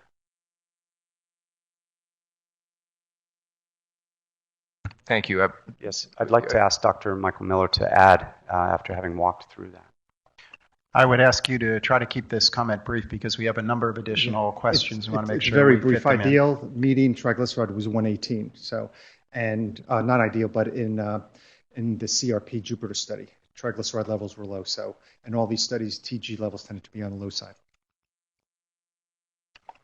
Dr. Harrell, next question. I have a quick question about the hemoglobin A1C analysis, or comment really, and then wanted some more discussion about primary efficacy analysis. Hemoglobin A1C has a really strange distribution, and it's not amenable to any ordinary analysis. So whenever we see confidence intervals as we saw, I think I would take those with a grain of salt, as well as the point estimate. What I wanted to explore in a little more detail is there's two discontinuities in the statistical analysis plan for the main efficacy analyses. The first discontinuity is it specified that there was going to be a pre-testing for normality on the percent change, and then a different statistical method will be used depending on what that showed. Now, when you're looking at a percent change, that's really looking at a ratio, and that cannot have a normal distribution. So chest testing for normality is suspect in the first place, but when you use that test to guide the later assessment, that changes the operating characteristics of the later assessment. So that changes the type 1 and type 2 error of the primary efficacy analysis. I wanted to know if the sponsor did any studies of how it changes the operating characteristics. And then I had a different one more question. Yes, I'd like to ask Dr. Brent Blumenstein to address your comments. So the pre-specified analysis in the SAP was to do this normal test, as you indicated, and the normal test is represented in this slide the Shapiro-Wilk statistic is less than 0.0001. So that led to the use of the non-parametric analyses that were done. Could I have the forest graph slide back, please? Then what we did was, yes, thank you. What we did was look at several methods of performing the primary analysis. And as specified in the SAP, it was the Hodges-Lehman statistic, is shown in the first line there. We also then did a bootstrap version of the Hodges-Lehman and then a stratified version based on bootstrap. We also looked, because the Hodges-Lehman estimate is not a simple difference of the medians of the two groups, but is a special estimate that has that property only if the groups share a very distinct shift. We also looked at just the median difference between the groups and did bootstrap confidence interval on the median difference for both data and then stratified. And then finally, we also did the normal means, normal assumption statistics and showed the unstratified and stratified outcomes for that. And as you can see, there's no material difference in the point estimates. There's slight differences in the width of the confidence intervals. I think this is helpful, but I don't think it addresses the point of how the pretesting for normality modifies the confidence interval coverage. This seems to be not taking into account the uncertainty of that initial assessment. Yes, that's correct. There was nothing specified in the SAP that made that adjustment. And my second, I have two more points that are maybe a little quicker. One is there's another discontinuity in the statistical analysis plan that I think has a pretty big impact, more so in the LDL superiority assessment. And that is the pre-specified plan was to do covariate adjustment if the normality wasn't rejected. But if normality was rejected, the plan specifies that covariate adjustment would be discarded and an unadjusted analysis would be done. And that really changes the spirit of the whole statistical assessment and could have an impact in making things too conservative, which would be especially an issue for that LDL superiority assessment. My last comment is whenever there's a preoccupation with percent change throughout this portfolio, which is a bit odd, and I didn't see any verification of the percent change assumptions. So to show that something's a proper change score, you need to show that it can be interpreted without reference to baseline. And it's another way of saying that you're demonstrating that triglyceride and the other measures operate in a proportionate basis and not in a delta or difference basis. So did the sponsor do any of the Bland-Altman type of plots that would expose the assumptions of percent change for these particular parameters? So I'd like to ask Dr. Brent Blumenstein to address those comments. So we have a series of slides that show the cumulative distributions for changes in the primary outcome. I'm looking for the cumulative distribution of the change in triglycerides and then the percent change in triglycerides. If I could just interrupt, I think that's not going to address what I was talking about. What the Bland-Altman plot would be a plot of the percent change versus the geometric mean of the pre and post values. You'd have to demonstrate that that's a flat relationship. Yeah, we did not do those. Is that something that's feasible to turn around within the time frame of this meeting today, or is that completely out of the question? It is possible. I'll check on that. That would be helpful if you're able to do that. Dr. Coleman? Yeah, I had a question related to Dr. Miller's slide 24. I have slide 24 up, please.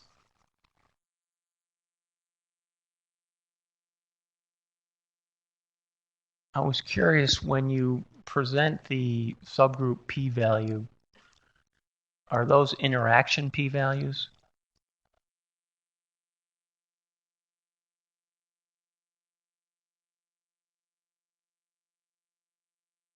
I'd like to ask Dr. Brent Blumenstein to assist Dr. Miller with that request. Could I see just the forest graphs of the effect modifier analysis, please?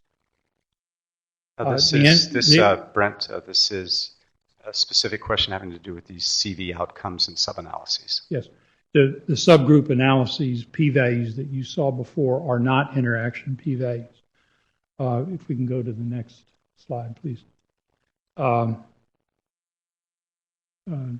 That's not the one. It's the one where the mean difference is shown rather than the median difference.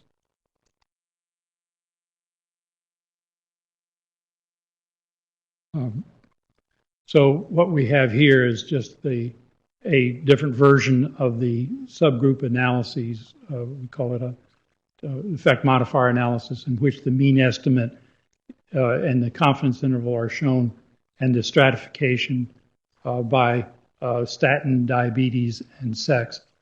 And these are just using analysis of covariance. And the p-value for interaction is shown on these forest graphs. And so I'm not sure which ones you're particularly interested in, but this is the kind of thing that's available. Yeah, I would be interested in seeing the interaction p-value for the various dyslipidemic subgroups. Okay.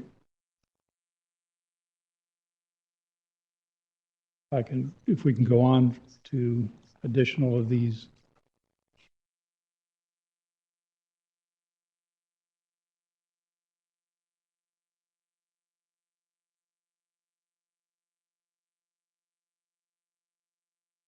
Which trial is this from? This is from the Anchor trial. Yeah. If you go back again to Dr. Miller's slide on 24, what I would be interested in knowing, and I think for ACCORD that p-value for MACE is an interaction p-value because they report that in the paper. But for AIM High and JELIS, I have a strong suspicion that those p-values are not interaction p-values. I'd like to ask Dr. Sefi Phillip to address that. Hi, Dr. Coleman. Sefi Phillip, Medical Affairs, Amarin. We can get back to you on this after the break, but we'll check the p-values for the subgroups. Okay. Staying on this, I wondered if anyone on the Amarin side or their consultants would be willing to characterize, for example, in the ACCORD study and AIM High, where the overall result was not favorable, may have been null or negative, but they report favorable effects in these various lipid subgroups. How do you deal with those two different factors? In other words, taking what you consider a favorable subgroup finding in a trial that overall is not favorable.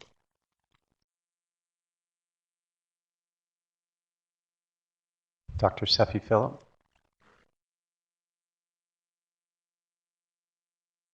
Sefi Phillip, Amarin. So we looked at, as of right now, it's just suggestive. You're right that the primary endpoint in the ACCORD, AIM High, and HPS2 Thrive studies did not meet the endpoints. And when we look at the subgroups, it's just suggestive. Of course, JELIS was a positive trial, and the subgroup for JELIS did show a trend towards positive benefit. But for the other trials, all we can look at is, it just gives a suggestive sort of look at the trials that in these subgroups with high trigs, low HDL, that there may be a benefit. This is my last comment. Given that a large portion of HPS2 Thrive was done in China, and Jealous was done in Japan. And the subgroup criterion for those two studies look pretty similar. TG over 150, HDL below 40 or 35. And you actually see nothing in that subgroup from Thrive. That stands out as an oddity to me. Dr. Sefi Philip. So for Thrive, at least for Jealous, if you look in that publication by Sato, you can see that the median TG values for the EPA group was around 270, and for the statin control group was around 277. But for Thrive, we just don't have the details. There's not enough that's been either presented at ACC earlier this year, and the study hasn't even been published yet to look at the subgroup as compared to the total cohort. So for Jealous, the subgroup compared to the total cohort was around 6% if you look at that high TG, low HDL subgroup. For Thrive, based on what was already presented, it was around 2.5%. So we just don't have enough data to address that question. Okay, we're going to go to Dr. Wilson next, and I would ask for the next questions if people will try to be as brief as possible so we can include as many as we can before we need to take a break. So I think I got the answer for one of them with these most recent follow-up slides, is the subgroups, sex, men versus women, there were no differential effects. And I don't think there were any subgroups that had any major differences. That I guess those were backup slides that we hadn't seen before, that we just saw. Is that correct? That's correct. Is that correct? Did look at a variety of subgroups if you like, from an effects No, model. that was the one I was especially interested because we hadn't seen any women compared to men. The other one that I've wondered about is, because I'm on the guidelines, I'll be, just to state what the new guidelines are coming out, and there's a major discussion of net benefits for medications affecting lipids and potential signals for glucose changes and glucose metabolism. And one of them, I think you might have, but certainly looking forward, you could generate, is individuals with dysglycemia, either IFG or IGT, is what is the conversion rate over time to develop diabetes mellitus. That's in a lot of the literature, and you mentioned that you have 125,000 people who have taken this product. And I was wondering whether you have, for instance, metformin initiation rates or any information, or you, with the new trial that is ongoing, whether you're collecting this information. So the question is, people with borderline glycemic levels, what is the conversion rate to diabetes? So we certainly, continue to believe, given the broader omega-3 literature on glucose control, it is something we continue to monitor in post-marketing surveillance. And obviously, yes, we will have an opportunity within Reduce It. There were 2 patients in Anchor who had new onset of diabetes, to address your question. And then have you pooled Anchor with the Marine? Is there a signal? Marine was a different patient population. I don't believe, I can check at the break to see if there were any. Okay. No diabetics. No diabetics in Marine. So no new diabetes, I guess. No new diabetes is what you mean? No new yes, no patients with new diabetes in the Marine trial. Okay, Dr. Gregg. Yes, I had a question in follow-up to slide 22, actually, about your interpretation of the outcome trials of omega-3 therapies first added to statin. And my recollection is that you implied that the Jealous study was different from the rest, and that was the group that optimized statin therapy. And I was wondering whether, of the 8 trials, that basically 7 are null except for this one, I noted that 3 have almost optimization of statin therapy. And so I guess my follow-up question is that really what you see as the difference between that trial and the others, or is there some other factor that should lead us to focus our energy on Jealous and not these other trials? Dr. Rebecca Giuliano.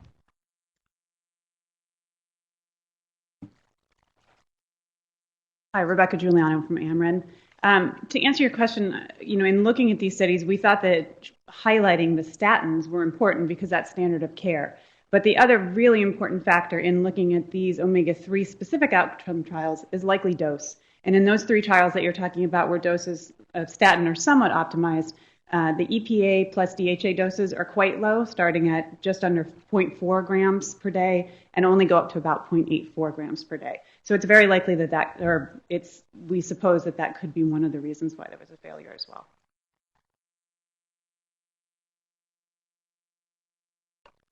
Another question? Okay.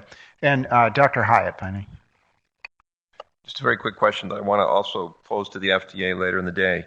The primary endpoint for REDUCE-IT is an expanded MACE endpoint.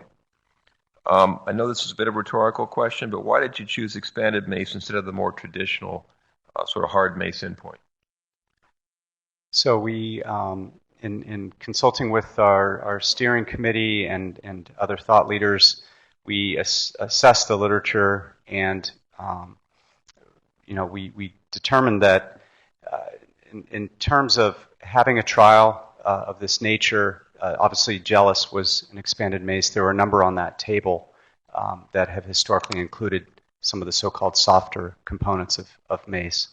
And it was striking that balance between, and these are the components split out by MACE and the expanded MACE components.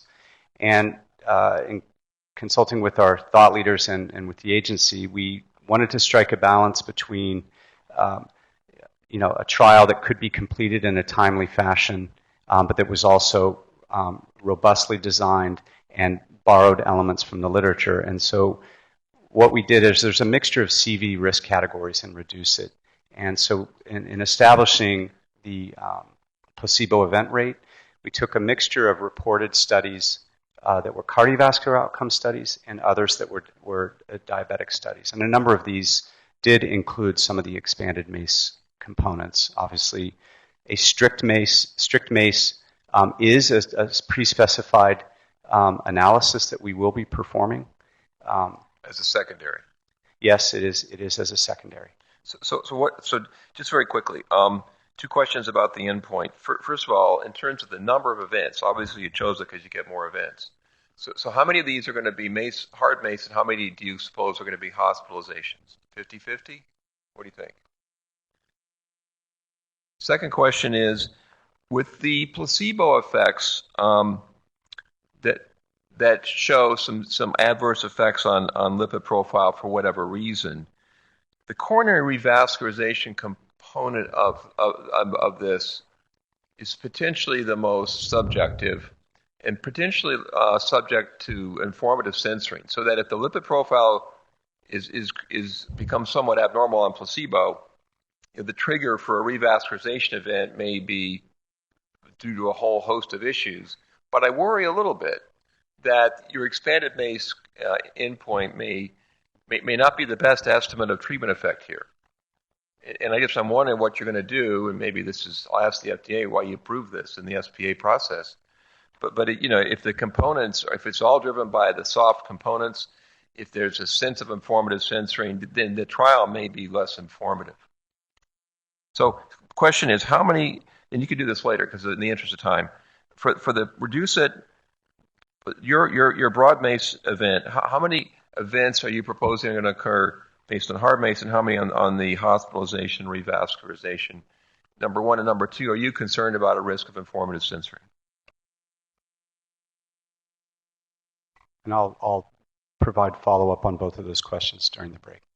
Okay, that's great. So this concludes the discussion at this part of the schedule today. We'll now take a short 15-minute break. Committee members, please remember there should be no discussion of the meeting topic during the break amongst yourselves or with any member of the audience, and we will resume at, let's say, 10:32.